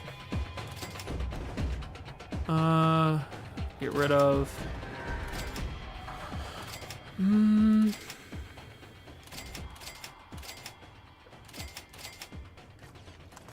Okay, so...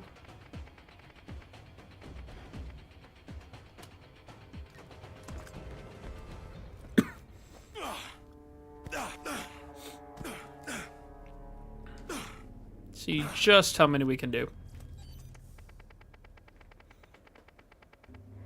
Okay, so we're going to Salt Flats. I don't really remember the light. Is this the one with the boats? No, that's... no.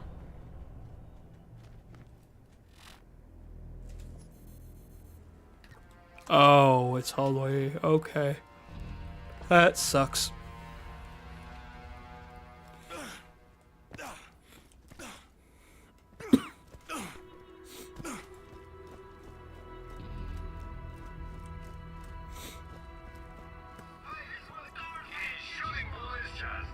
Hey, this is where the cars live. Get you one. Get you rolling. Actually, that's not a bad... get you rolling. I'm not quite getting there, but I'm getting there.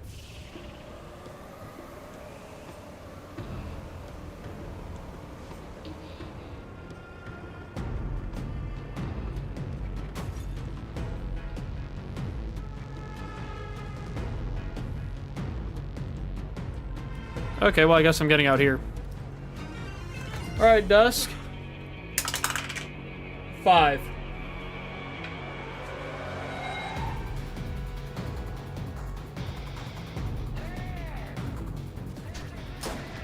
What? You didn't like that?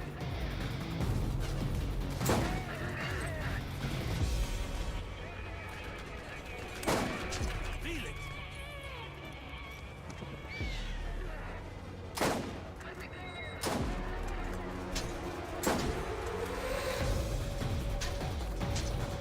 How's it going, man? Yeah, I mentioned that.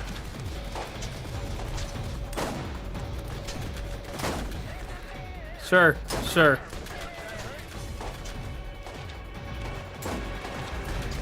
Ah.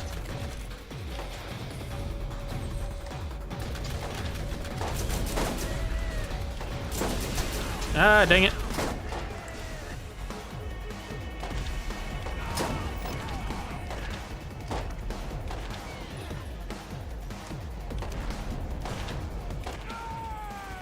Crud.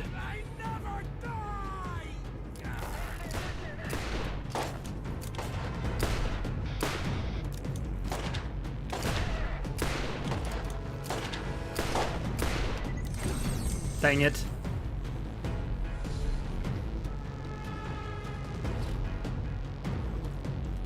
Fun? I don't have a good framework for a response for that. Oh, the guy is tweaking. Bad. Not bad. I have very poor framework for if that's a good thing or a bad thing. So you're gonna have to help me out there, bud.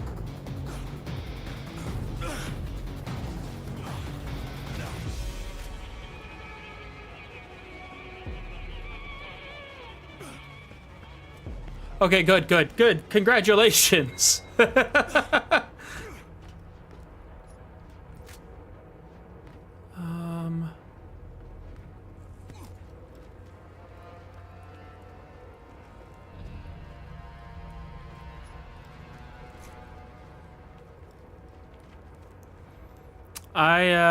Let's see.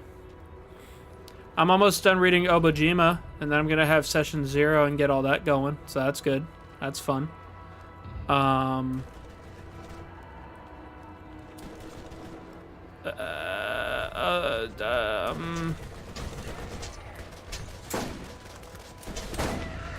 You didn't like that?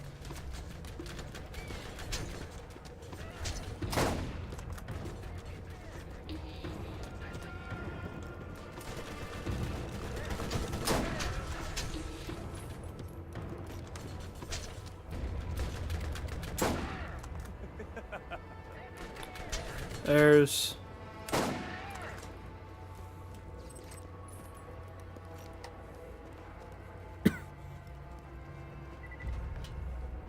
Okay, is there another?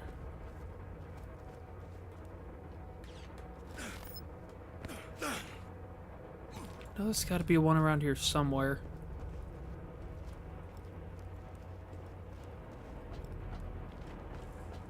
Oh, no. See, okay.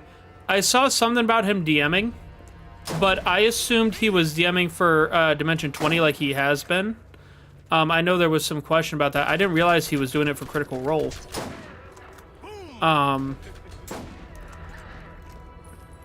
a little surprised Critical Role... Well, I guess I can't be too surprised. I would have figured they were going to give it more time with Daggerheart having just... I mean, not super recently, but having just come out, I thought they'd at least focus on that pretty heavily. Which, I mean, they still might.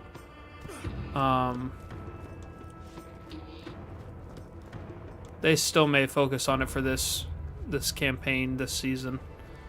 I like Brennan Lee Mulligan a lot, though.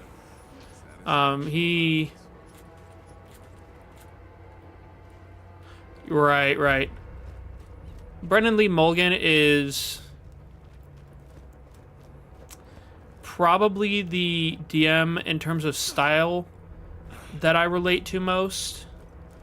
At least I think I do.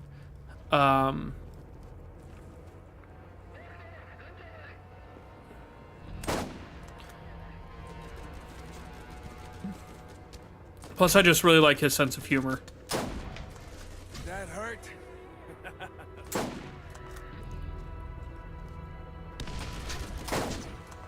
He does really well about taking the technical aspects, like the rules, and I don't want to say he's a rule lawyer, but he takes the rules as written and morphs them to fit what he's doing, which is the intention, but what I'm getting at is he does it really, really well. Like, you don't see a lot of DMs do that kind of thing that well.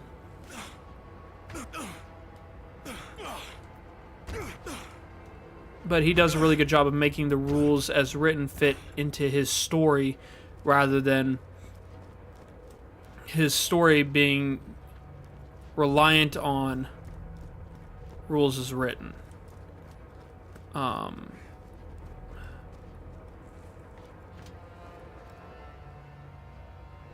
Where is that stupid thing? I know...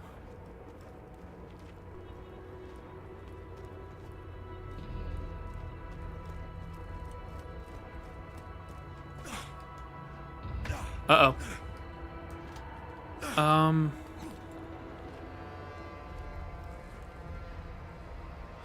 There's one.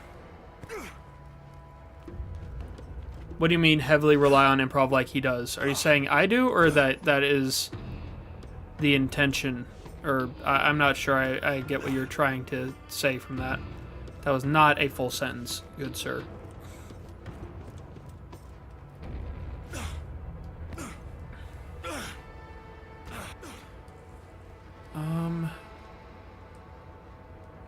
Caw, where are you?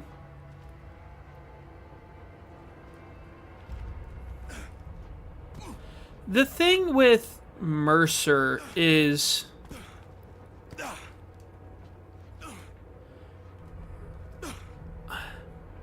Matt Mercer, don't get me wrong.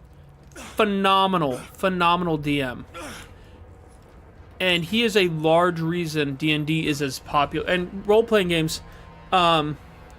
No, you're good, Alex. I know you've got a wedding to plan and everything. You're good, homie. I don't hold anything against you. No, I kind of expect if people can and have time and have the energy to, they'd stop in. If they don't, they don't, and I don't hold it against them. The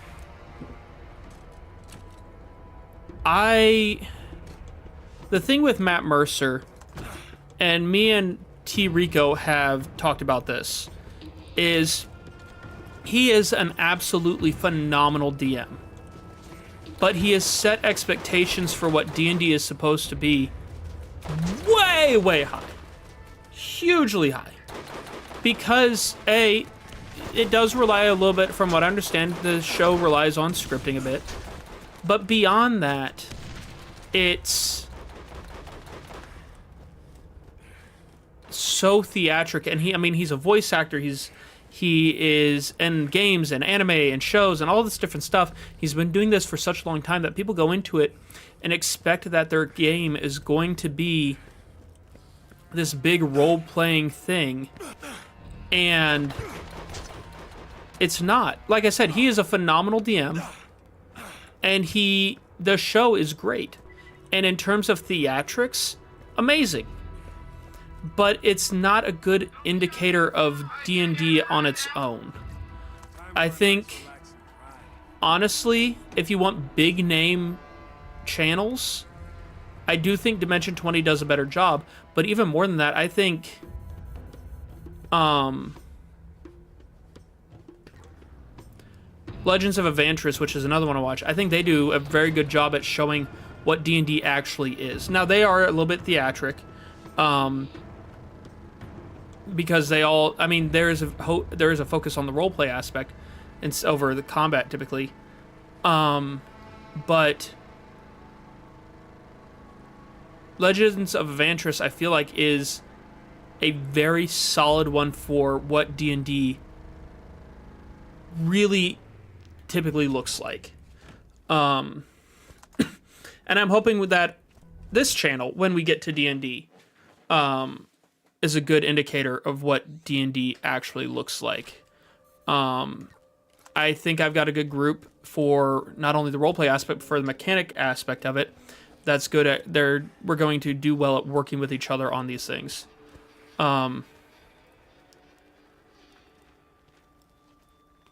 True, yeah, no, they get very little done episode to episode.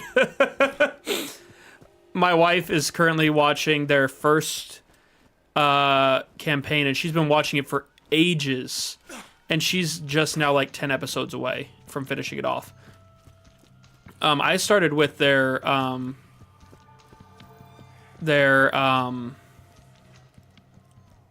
the Witchlight one, and I've not even come close to finishing it, but they do a very good job at showing, I think, what D&D typically looks like.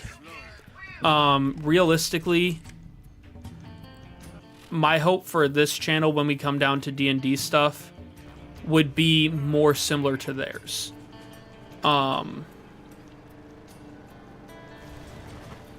I really, they keep it fun, they keep it entertaining, they keep the suspense where the suspense needs. I do hope that this channel mirrors that more closely when we get into D&D, and I think running Obojima first is going to be a good step towards that, just based on reading the book. I think it sets it up well for those kinds of things. Obojima is a very, very good. I'm very excited for it. My whole group is very excited for it. It's a beautiful, beautiful book. Where's my car? I think it's going to be a good start. But no, in terms of just straight up DMs, Brendan Lee Mulligan is my favorite, just because I don't know if it's his DMing style that I relate to, or if it's just him, but there is a point of relation that I feel towards him. I think he is very, very knowledgeable, and that's something that impresses me, because I try to be knowledgeable like that. I've not seen Matt Cope. I might have seen clips of him. I'm not sure. But truth be told, I've not watched Critical Role except for some clips here and there. What the? Why is it making me do this? What?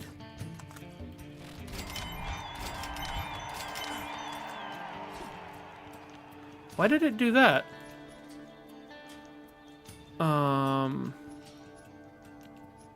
Pardon? I wasn't done with that. I don't think.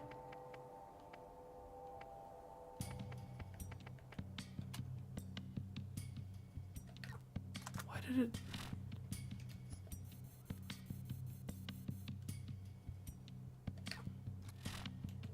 What on earth?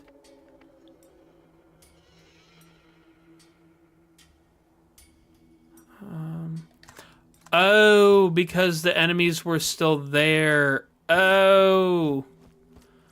Oopsie. I gotta go back.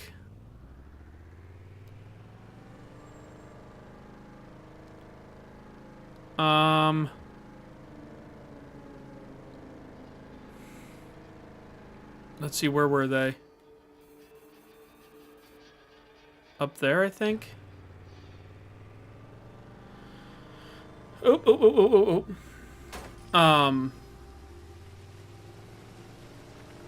If I'm going to guess, and this is just me speculating about the group I've got, I think the real strength of the group I've got is going to be in...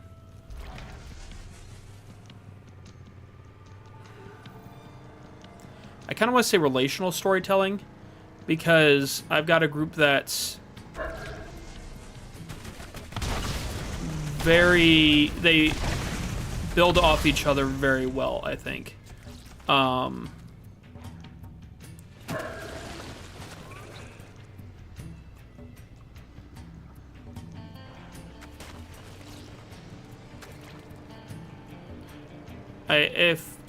Where the crud did...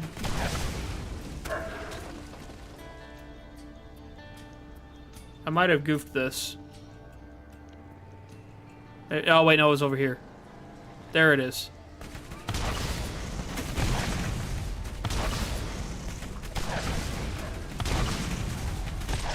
No,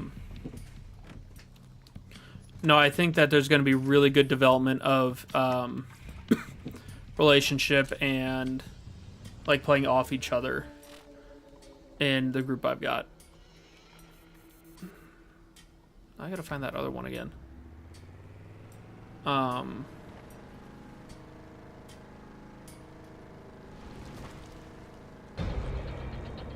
Crud. Did I come through the tunnel?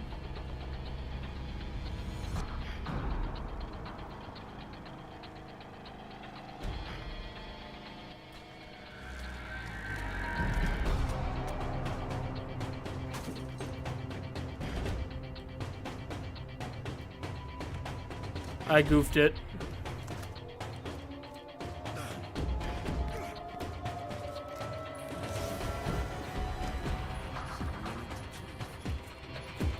I want to say it wasn't too far out from where I entered in at.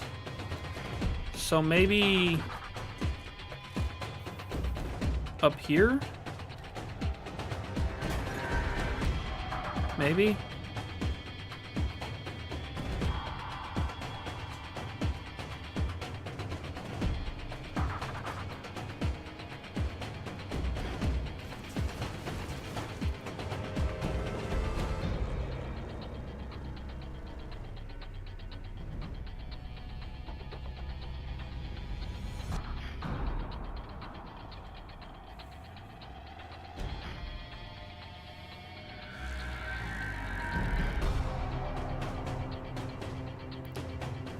I have royally goofed this up. Is that it? No, that's just a spider ant queen. That's a wall. Can't. That's not it. Are you?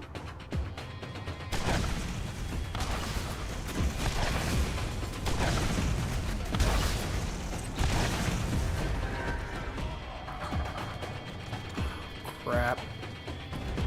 I messed this up.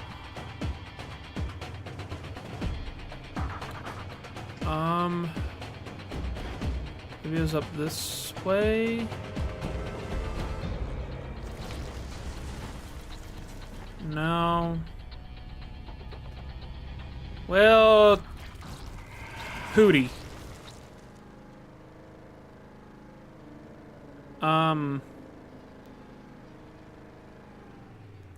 That's not it. Is this it?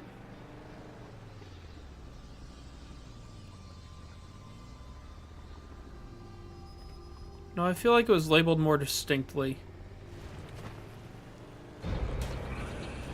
Because this is the one I was just at, right? This is where we fought Helob. Oh, crud.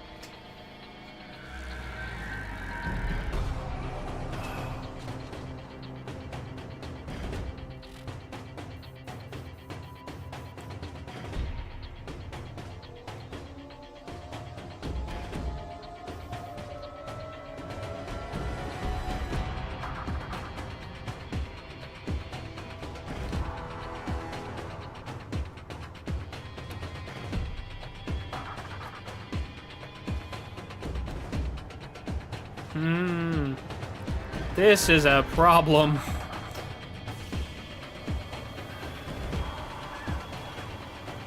Ghosty messed this one up.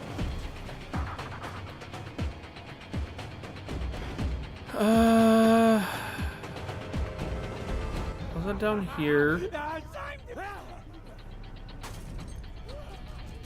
Is it over this way?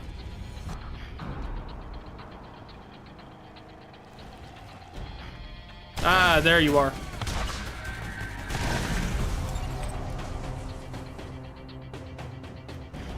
Sup, Joe?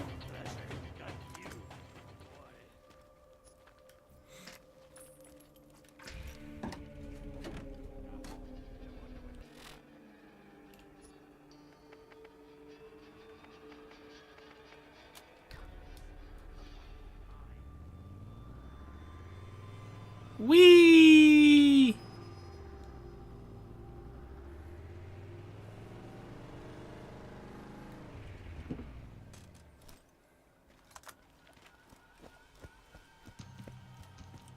My ear itches.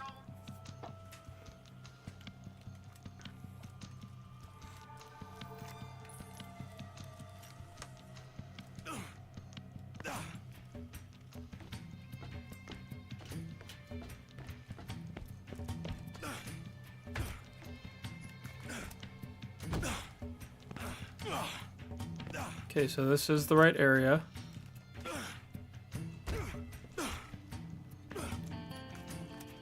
Okay. Question is, where's the last piece? Where are you? Where are you, Christmas? Which one did you watch? That's the important question here. Which one did you watch?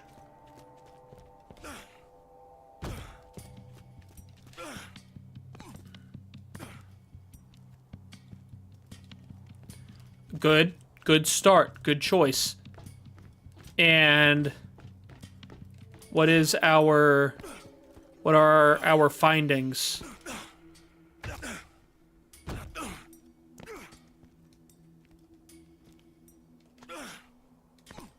Really?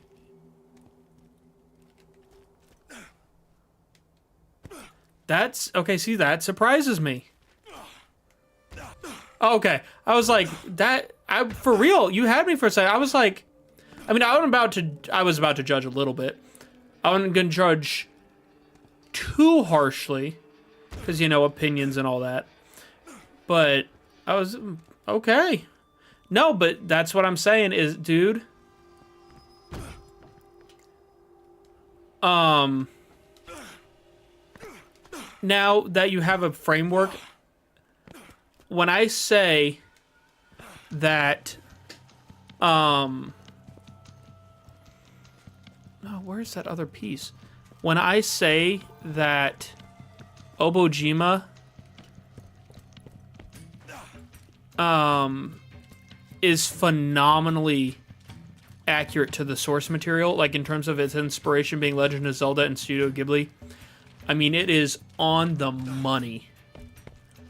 Fun thing, the guy who, the Studio Ghibli, he is apparently making a new movie. Which is funny because he stated he retired like ages ago. But no, when I say Ojima does the source material very proud, I mean it is so spot on to the feeling of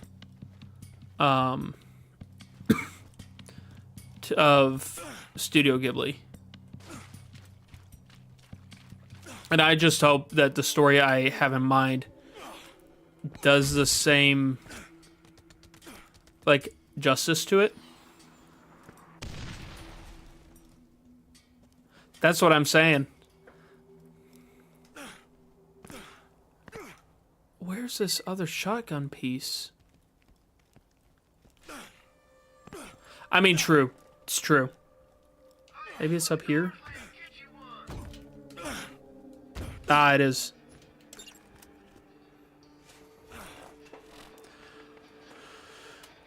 But dude, I am so stoked for it. We were just talking about it. I have so many ideas for how to run it. I've got my party really excited for it. I've got some people who've said they'd act as like one-off side character type stuff. Like you've said that you'd do like one-off character. I know Alex has said she'd be down. There's just so many ideas, and I'm so excited. Honestly, one of my favorite things, and Kanadi will tell you how excited I was for this, is when I came up with the main non-party character. I won't explain who she is. I won't explain like anything about her. All I'll say is she's a witch, and her name is Danja, and she has a satchel named Satch.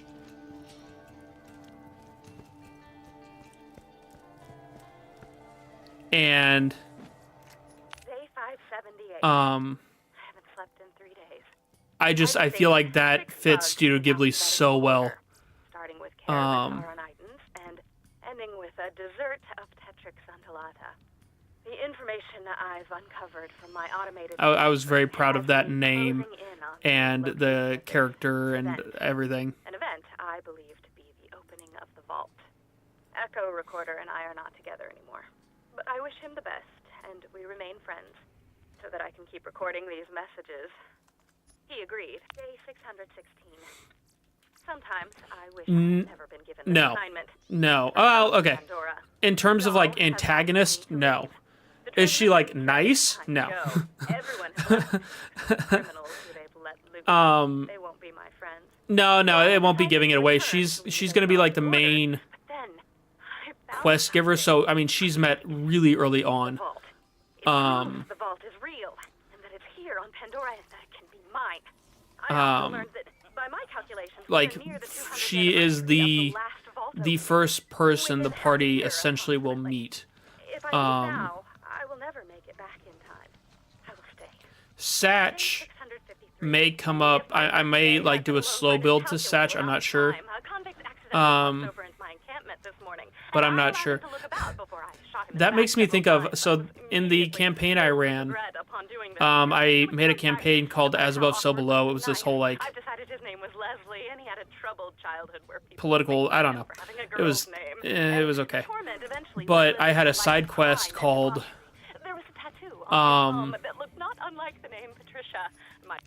what was the, it was like Madam Snuffles or something. I can't remember. But anyways, so this old lady, excuse me, she wants the party to help her find her lost cat. And she explains it's an orange tabby cat, you know, it got out, whatever. And as the party is leaving the witch's house, or the lady's house, Tabaxi is like, yo, guys, do not help her. she has been tormenting me constantly. She kept me prisoner for a little bit. Do not help her. I will pay you to, get rid of her. And so the party has some options. They can either try to hunt down the cat and catch it, in which case they get some small, like, money. They can choose to help the tabaxi, in which case they off the old lady, and they learn that the lady is I can't remember what kind of which stat block I used, or hag. It was some kind of hag. Or they can capture the tabaxi for the old lady. And I don't remember the different. I did a lot of side quests that time because I had a lot of new players. I wanted them to see like how options can give different rewards and stuff. And so there was a quest in each area or side quest that, depending on how they completed it, awarded something different. So like money, a magic item, different things like that. And hers, I think just finding the cat gave her money, or got the party money. Capturing the tabaxi, which you'd have to fight him a bit and capture him, granted, I want to say like potions or something from the old lady. And then offing the hag awarded a magic ring that just gave like a bonus to strength, I think. They off the hag. I also had a side quest. This was one of my party's favorites. Where there's a kid in a town who's like, yo guys, help me out, I'm getting bullied. And again, it's an option thing. So they could help this kid and talk the bullies down. They could bully the kid back, like just go with the bullies, bully the kid, or they could fight the bullies. And it again rewarded different things, but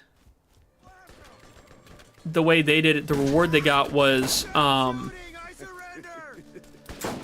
they got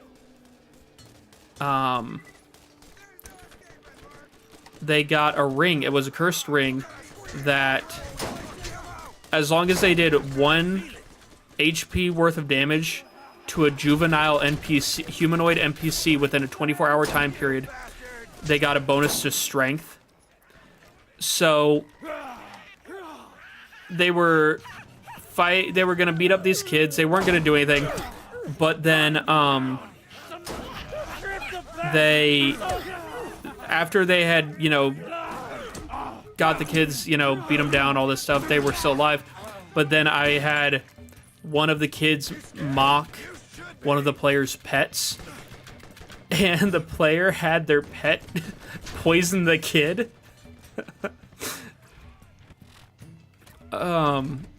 It was a whole deal, but yeah, the barbarian ended up getting the cursed ring that gave him an addition to strength if he did 1 HP of damage to a juvenile NPC within 24-hour time period each day. It's upsetting how frequently that it was used. There were several occasions where they did it and then just really didn't bother using the ring. But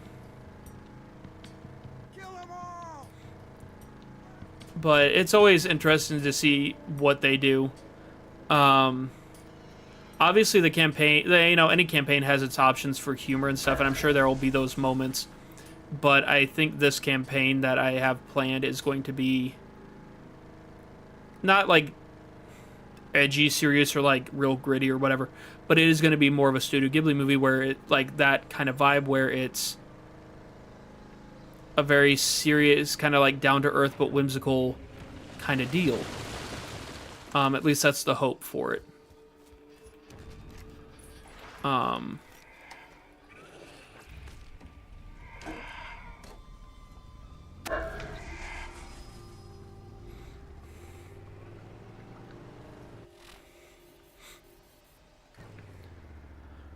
I think with us, So with the group I've got, we are going to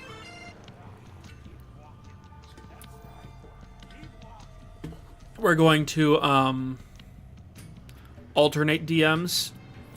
I know 3 people, 3 of the 4 players have all said that they'd take a turn DMing. There's one, actually, Amber. She's like, nah, I don't want to DM. I'm like, well, if you ever want me to teach you, let me know, and I don't mind, running through things with you. Ooh, nice. But all the others have said that they want to or would be willing to, like, alternate back and forth some. That sounds about right. And I'm really happy about the fact that they're willing to switch around with me, because I've actually never played D&D. I've DM'd, but I've never played. My first time playing D&D, I was a new DM and a new player, and so I was learning everything just right off the bat, with a party of predominantly new players, and so I've never actually played. So I'm really excited for the opportunity to get to play eventually. Yeah, and that sounds about right. I remember, so at one point, T. Rico was, he was going to run a campaign for us. And we started with session 0 and all this introduction stuff. And it ended up shutting down after that first session 0 just because of different stuff going on. But I was playing the character Kanati made for me because I promised her that the first time I play, and I'm still going to maintain this, the first time I play, I'm going to play the character she made for me based off of me and what she knows of D&D. And so I was this tiefling. It's a tiefling vengeance paladin who's very socially awkward and all this different stuff, very just kind of like, and she was playing a tabaxi. And so we're in this bar and we're getting settled and, we're waiting for everyone to appear and all this stuff. And I looked at Rico we were playing all 9. I'm like, hey, I want to reach over and pet the cat. And he goes, huh? I said, I want to reach over and pet the cat. He goes, okay. And so I reached over and pet Amber's character. I was like, good kitty. And she's like, okay. I open hand strike him and, claw him. And I went, ow. I'm sorry. You're kind of not, I thought you were a cat. I thought you liked that. I'm sorry. And that was the first introductions our characters had to each other. And it was great. I was really excited to keep that going because I thought that interaction was a really good start to something. But it, for different things, didn't continue on. But that was really fun. But, yeah, no, so that was the first characters Kanati and I ever made for each other. We made based off of each other, and we promised we would use those characters first off. So I made her she is I won't say the character's name because it kind of utilizes her actual name. But she is a Lightfoot Hobbit, or Lightfoot Halfling, sorry. Same thing. Lightfoot Halfling, School of Lore Bard. And her whole backstory is like her village was cursed with eternal, depression, essentially. And she's looking for a way to break the curse. And she made me a Vengeance Paladin Tiefling, whose village was taken prisoner, taken as, or either killed or taken as slaves by some other group, and my goal is to, you know, avenge them.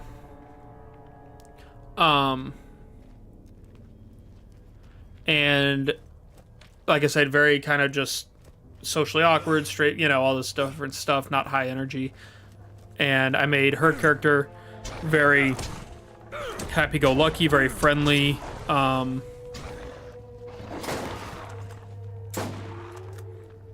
And yeah, it was good. It was fun to see her play that character.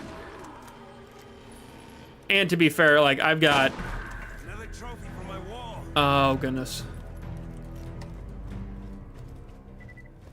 No, that makes sense. I've got a friend's daughter who wants to play essentially just a cat too. What you want? But I also have like something to the tune of like 20 some odd characters, including or actually nearing 30 characters, I think, including homebrew stuff. So like the homebrew classes and races I've made.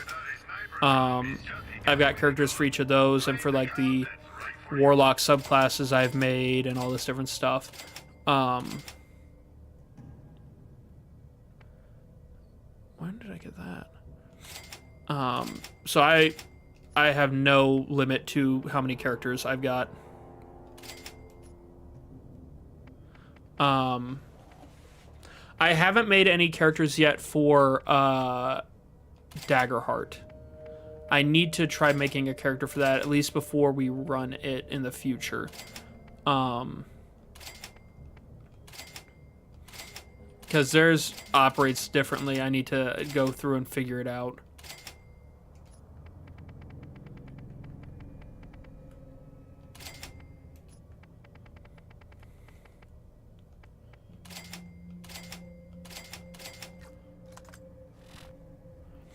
It's interesting. It's really interesting. I've read through the book, and I like it a lot. I like how the mechanics. It's very different from D&D in a lot of ways. It is much more narratively focused, which is interesting. I think it's really good. Yeah, it is very, very roleplay heavy. But it does it in a way where it allows for it to be, almost. So like, I'm trying to think of how to word this.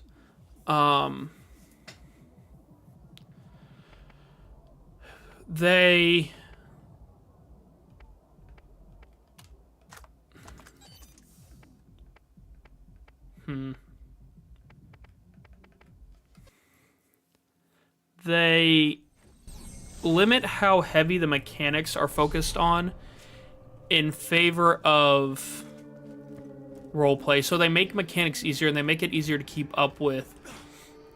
And with the intention of, because you don't have to focus on mechanics, you can roleplay more heavily.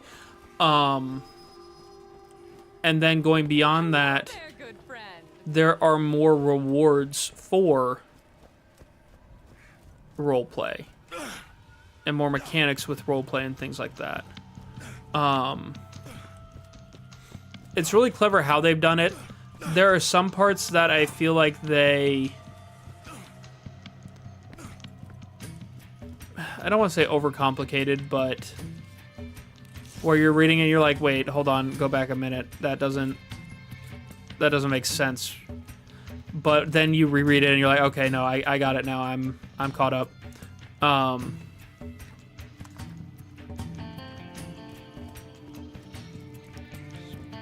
Turn the fairy race and turned it into a spider. Oh yeah. The where the Fae are more insectoid. Yeah. I know what you're talking about. I like that they added a mushroom group. I found a D&D 5e mushroom species homebrew that I really like and that I used, or I made a character for. But I like that they added that in because I love. Oh yeah, no, that's what it is. It's a Myconid homebrew. It's just that there's no official Myconid race, I don't think. At least not in 5e. And I don't think in the newest edition either.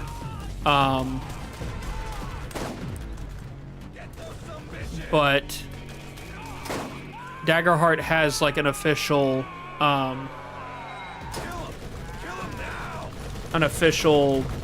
mushroom people. Yeah, I've got one saved on my phone that I really like and that I let people, like my party, use if they want to. Just because I think it's pretty decently balanced.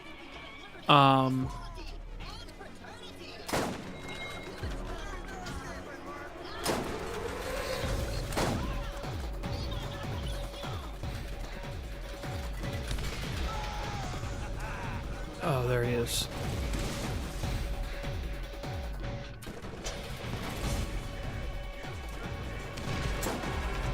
There it is.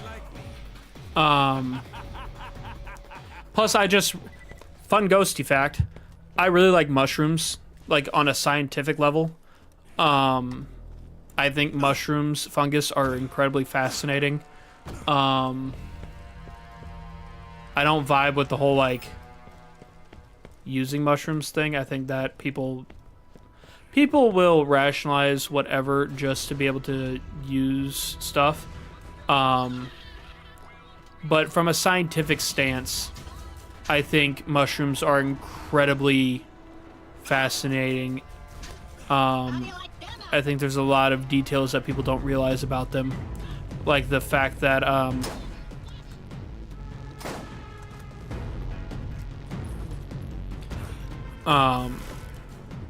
they kind of operate as plants, kind of don't.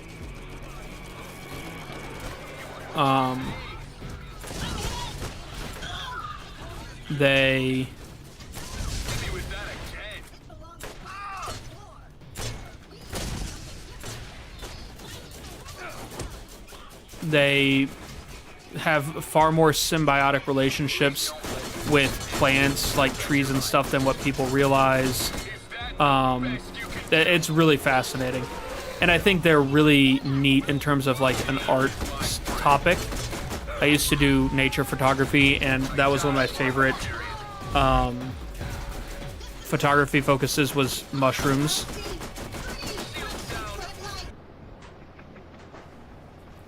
Oh yeah, Put down your weapons. It's Corporation does not wish to harm them.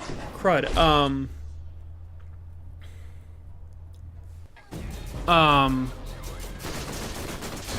Oh crud, why can't I think of the name of them?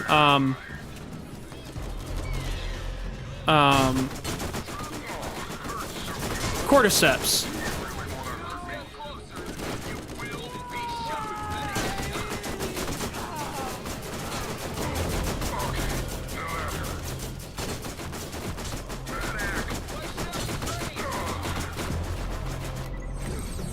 Cordyceps fungus. They're really... You're right, they're kind of terrifying. In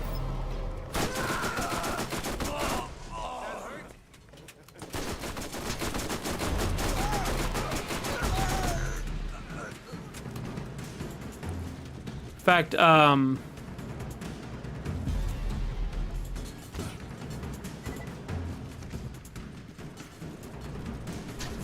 yes, that, and then actually, I believe,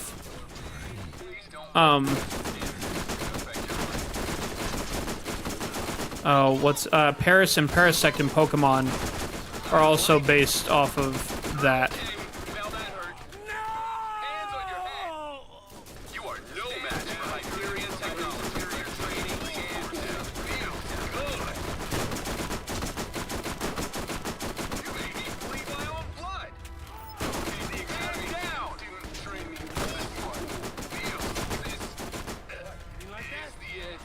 Yeah, they aren't the greatest. I've tried using them before, and they are not great in terms of long-term use. Plus, a bug grass type is just a terrible, terrible offensive type. Offensive, defensive, it's just awful. I die for Hyperion. I wish it were a better type combo, but it's really just not.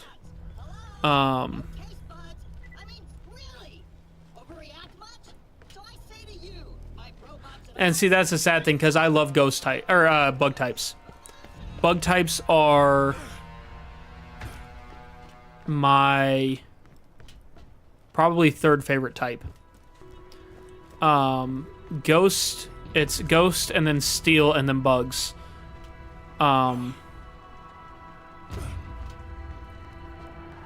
So it's really unfortunate that they are not great.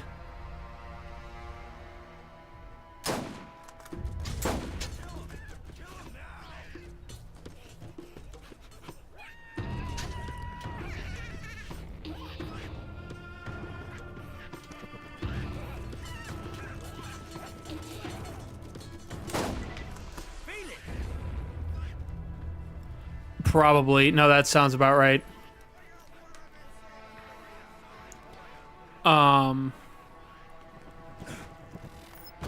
It's really unfortunate, but I do really love bug types. A couple of my favorite Pokemon are bugs. Oh gosh, darn it.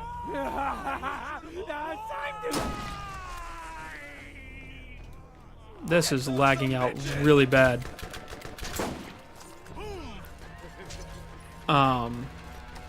Shedinja, and part of it is because it's a ghost type, but Shedinja is one of my favorite Pokemon ever. I know it's not technically great, but I have used Shedinja in the Elite Four before, and it actually held its own moderately well. It wasn't the MVP of my team by any means, but it held its own surprisingly well for you know, given every part of it.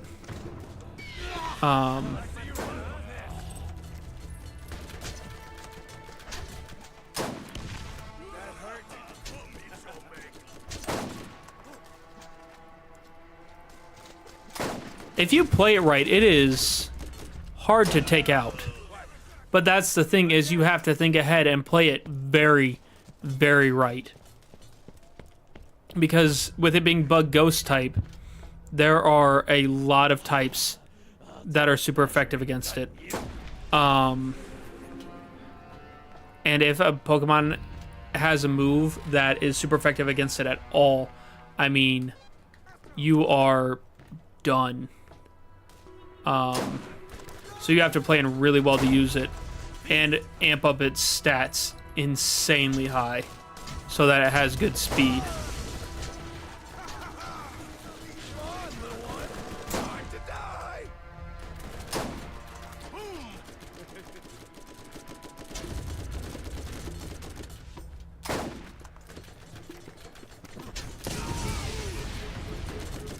Oh yeah, that's true. I think that's kind of the intent of it, is that the intent behind it, I think, is to use it in conjunction with Ninjask, which I did. I had both on my Hoenn team in one playthrough, just because I also really like Ninjask. But they're both ones that you have to really sit down and think about how you're playing them and what method you're using. But they are solid. Hoenn has some insane Pokemon. Kanto is my favorite region just for nostalgic reasons. It's the first one I started with. I think it has some of the most like iconic Pokemon designs.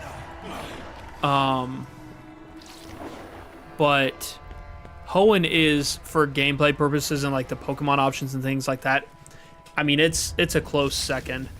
Oh yeah, the water sucks.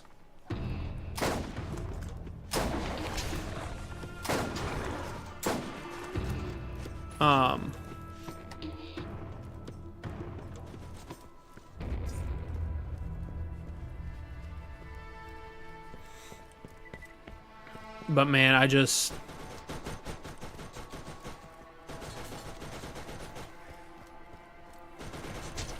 Hoenn is a solid one. Hero's favorite is Sinnoh. In fact, we were just talking about, like, you know, the box art legendaries, which ones we choose and all this stuff. But his favorite region has always been Sinnoh, for as long as I can remember. Which is a fair one.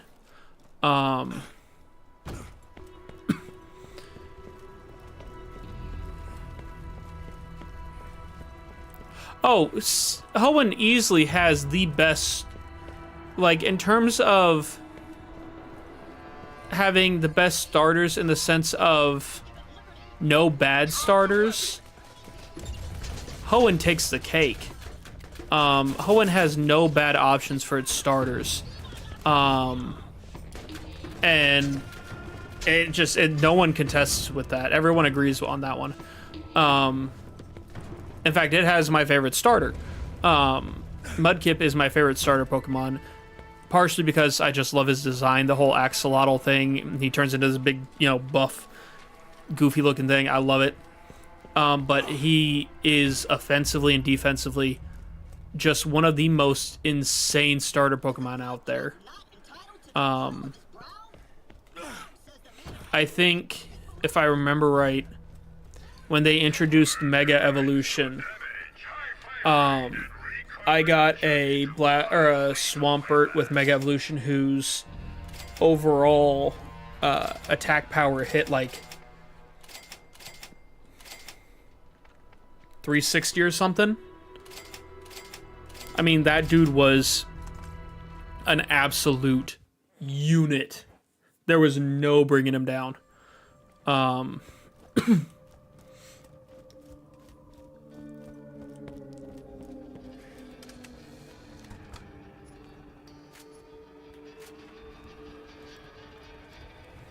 from off planet. You smell oddly.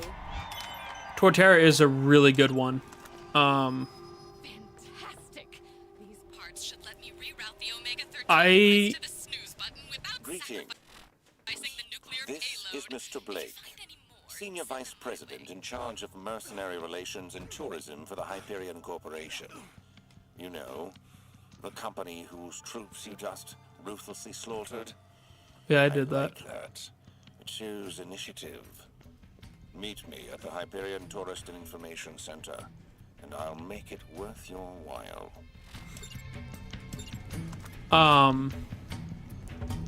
But no, Torterra, I chose Infernape, just because Fire Monkey.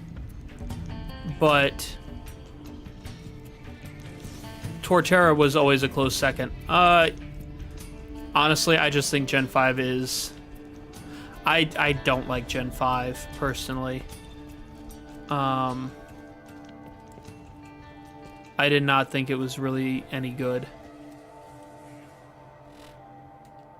But that's just me.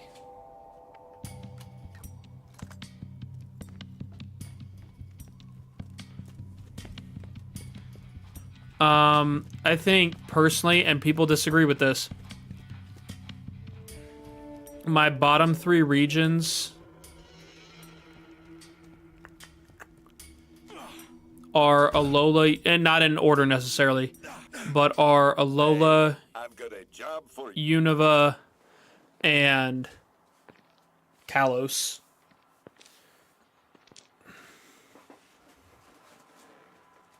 Well, if it isn't our little band of... Yeah, I don't care. Exciting opportunities await. Phase 1 is crucial. Without a successful Phase 1, we're just gonna go take out claptraps. Right out. All of Tartarus Station's bridges are up.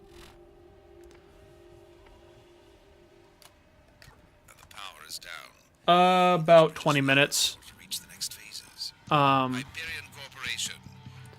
I'm just doing like little side stuff for now and killing time because I beat the story. Yeah, Kalos, it wasn't super memorable. It had some cool Pokemon, but that was just about it.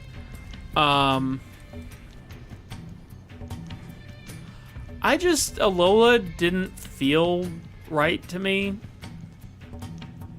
I don't know. I didn't get into it super well.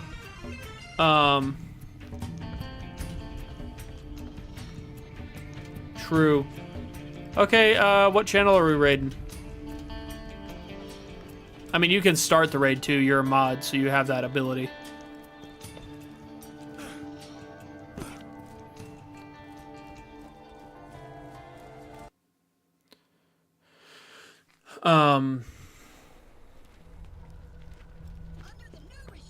Yeah, Kalos did bring Mega Evolution, which was a solid.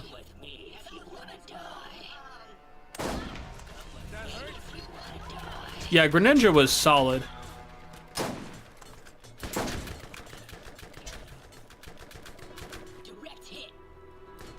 The heck was that? What the heck? What on earth?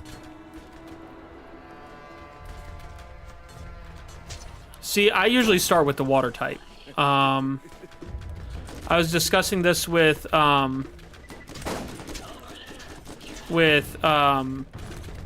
Plasma a couple weeks ago that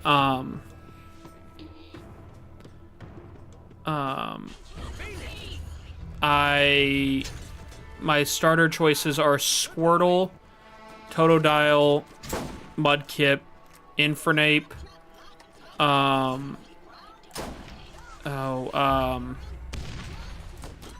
Froakie,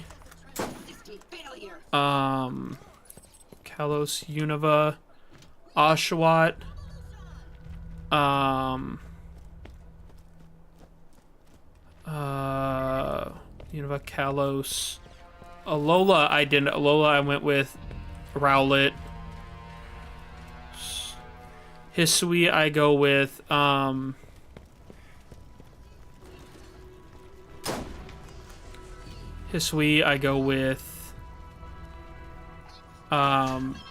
Cyndaquil.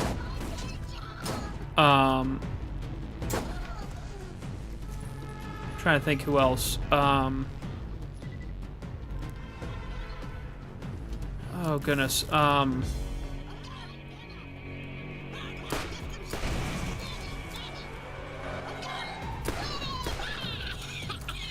Jeez, after Galar, I went with Sobble, and then with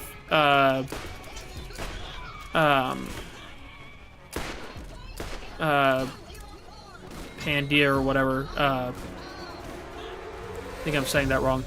I went with Fuecoco.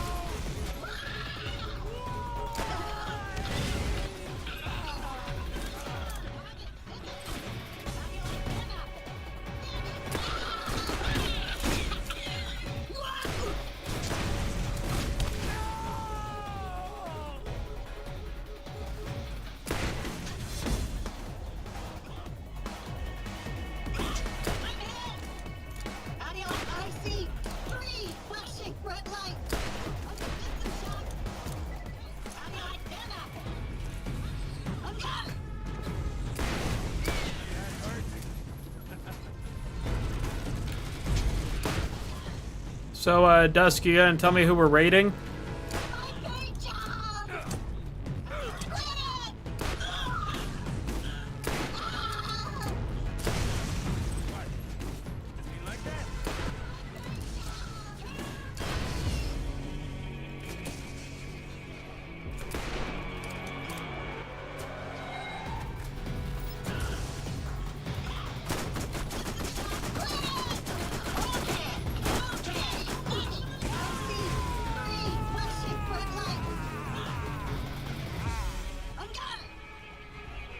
there one near me?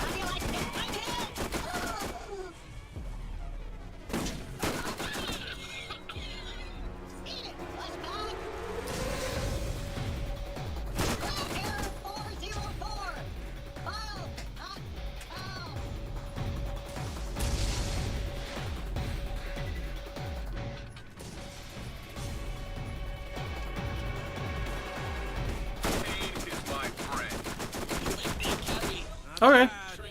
Like I said, are you cool with getting the raid going when the time comes?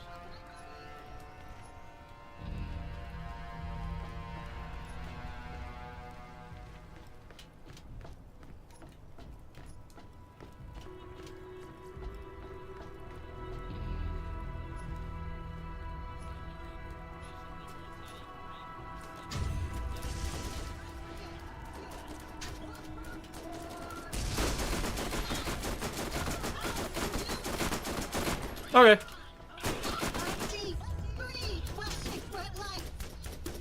Let's see. There we go. Well, don't start it yet. We got a little bit left. Oh, that son of a gun.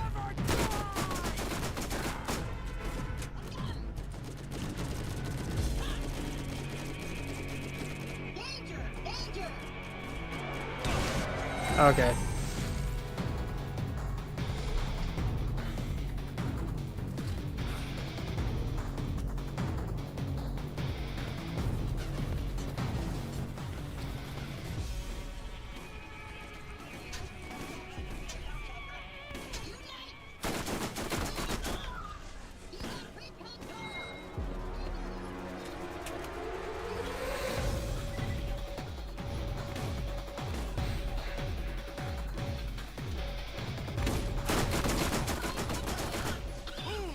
My goodness.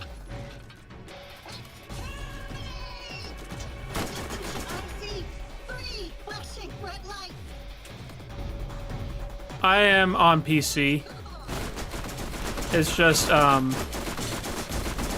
don't know. Really, anytime I've played Borderlands, other than on console, I've not had a lot of good luck with. Not a lot of good luck with running it.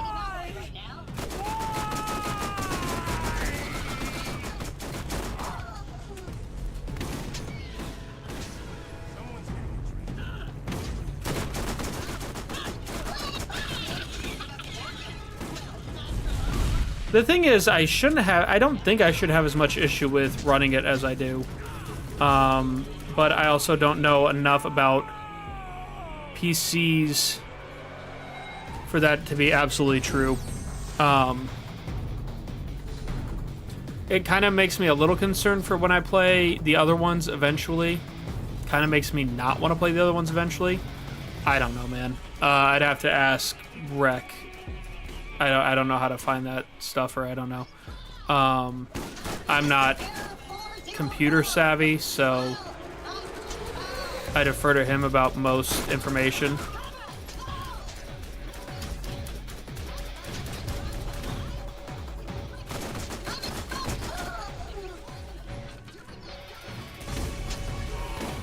I think it may be a matter of, I don't know. I don't know.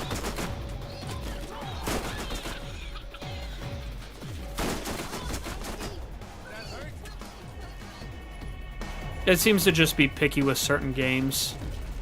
Yeah,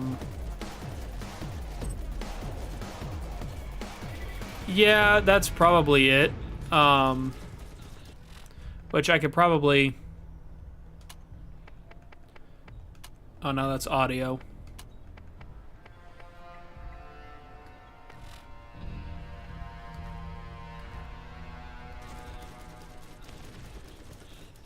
That might have done it. Honestly, that probably would have saved me a lot of trouble throughout the course of playing this.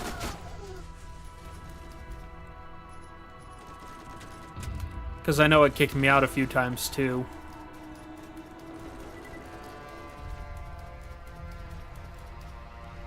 Also true.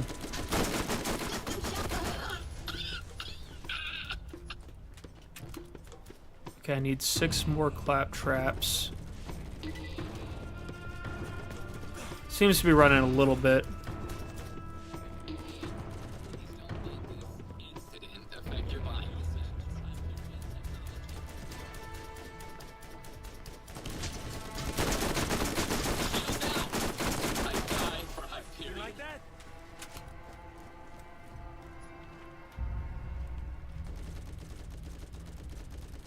Oh, most likely, yeah.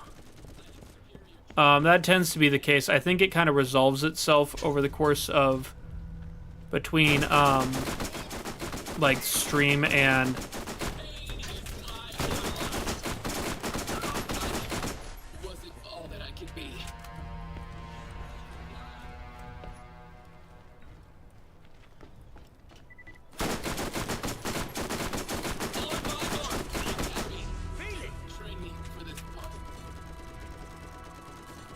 I need some more clap traps.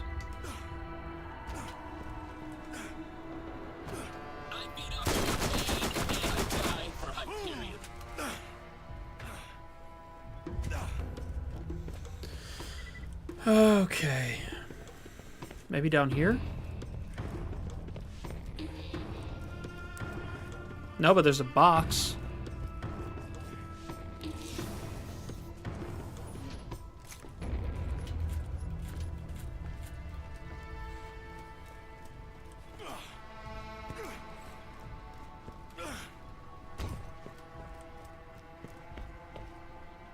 Okay, there's 1, 2, 3. Is that a... No, that's a gun. Probably. At least eventually. I really like the Borderlands series. So, I mean, I intend to eventually. It's just a matter of when and... how quickly I play it, because the other part of it is after Borderlands 3, I'm a little hesitant to get my hopes up, because Borderlands 3 was booty. I mean, it looked cool, everything looked cool, and the characters were really cool, but the story was garbage. Such a crappy story.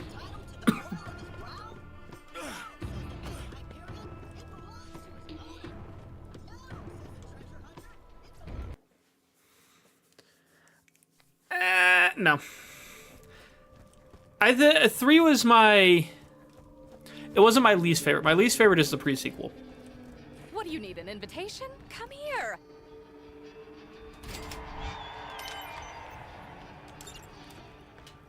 I need fresher claptrap parts. Alrighty, well, I guess what we can do is... Because I really don't have time to start anything else. We can go ahead and do our closer and then do the raid.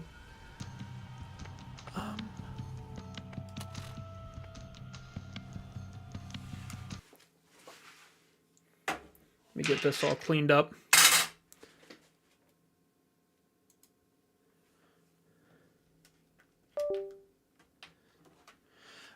Are you talking about, is that the one where, oh wait, no, I'm thinking her DLC side quest in 2. That was so much fun.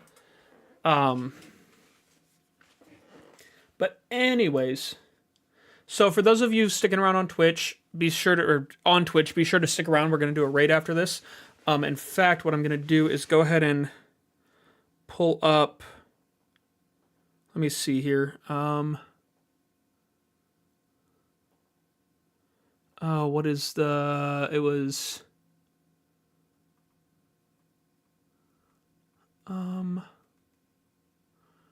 Chimera.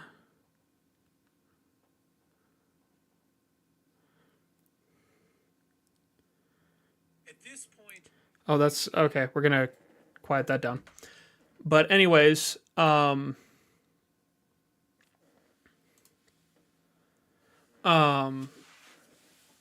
going to go ahead and call it there. Like I said, those hanging out on Twitch right now, be sure to stick around. We're going to do a raid.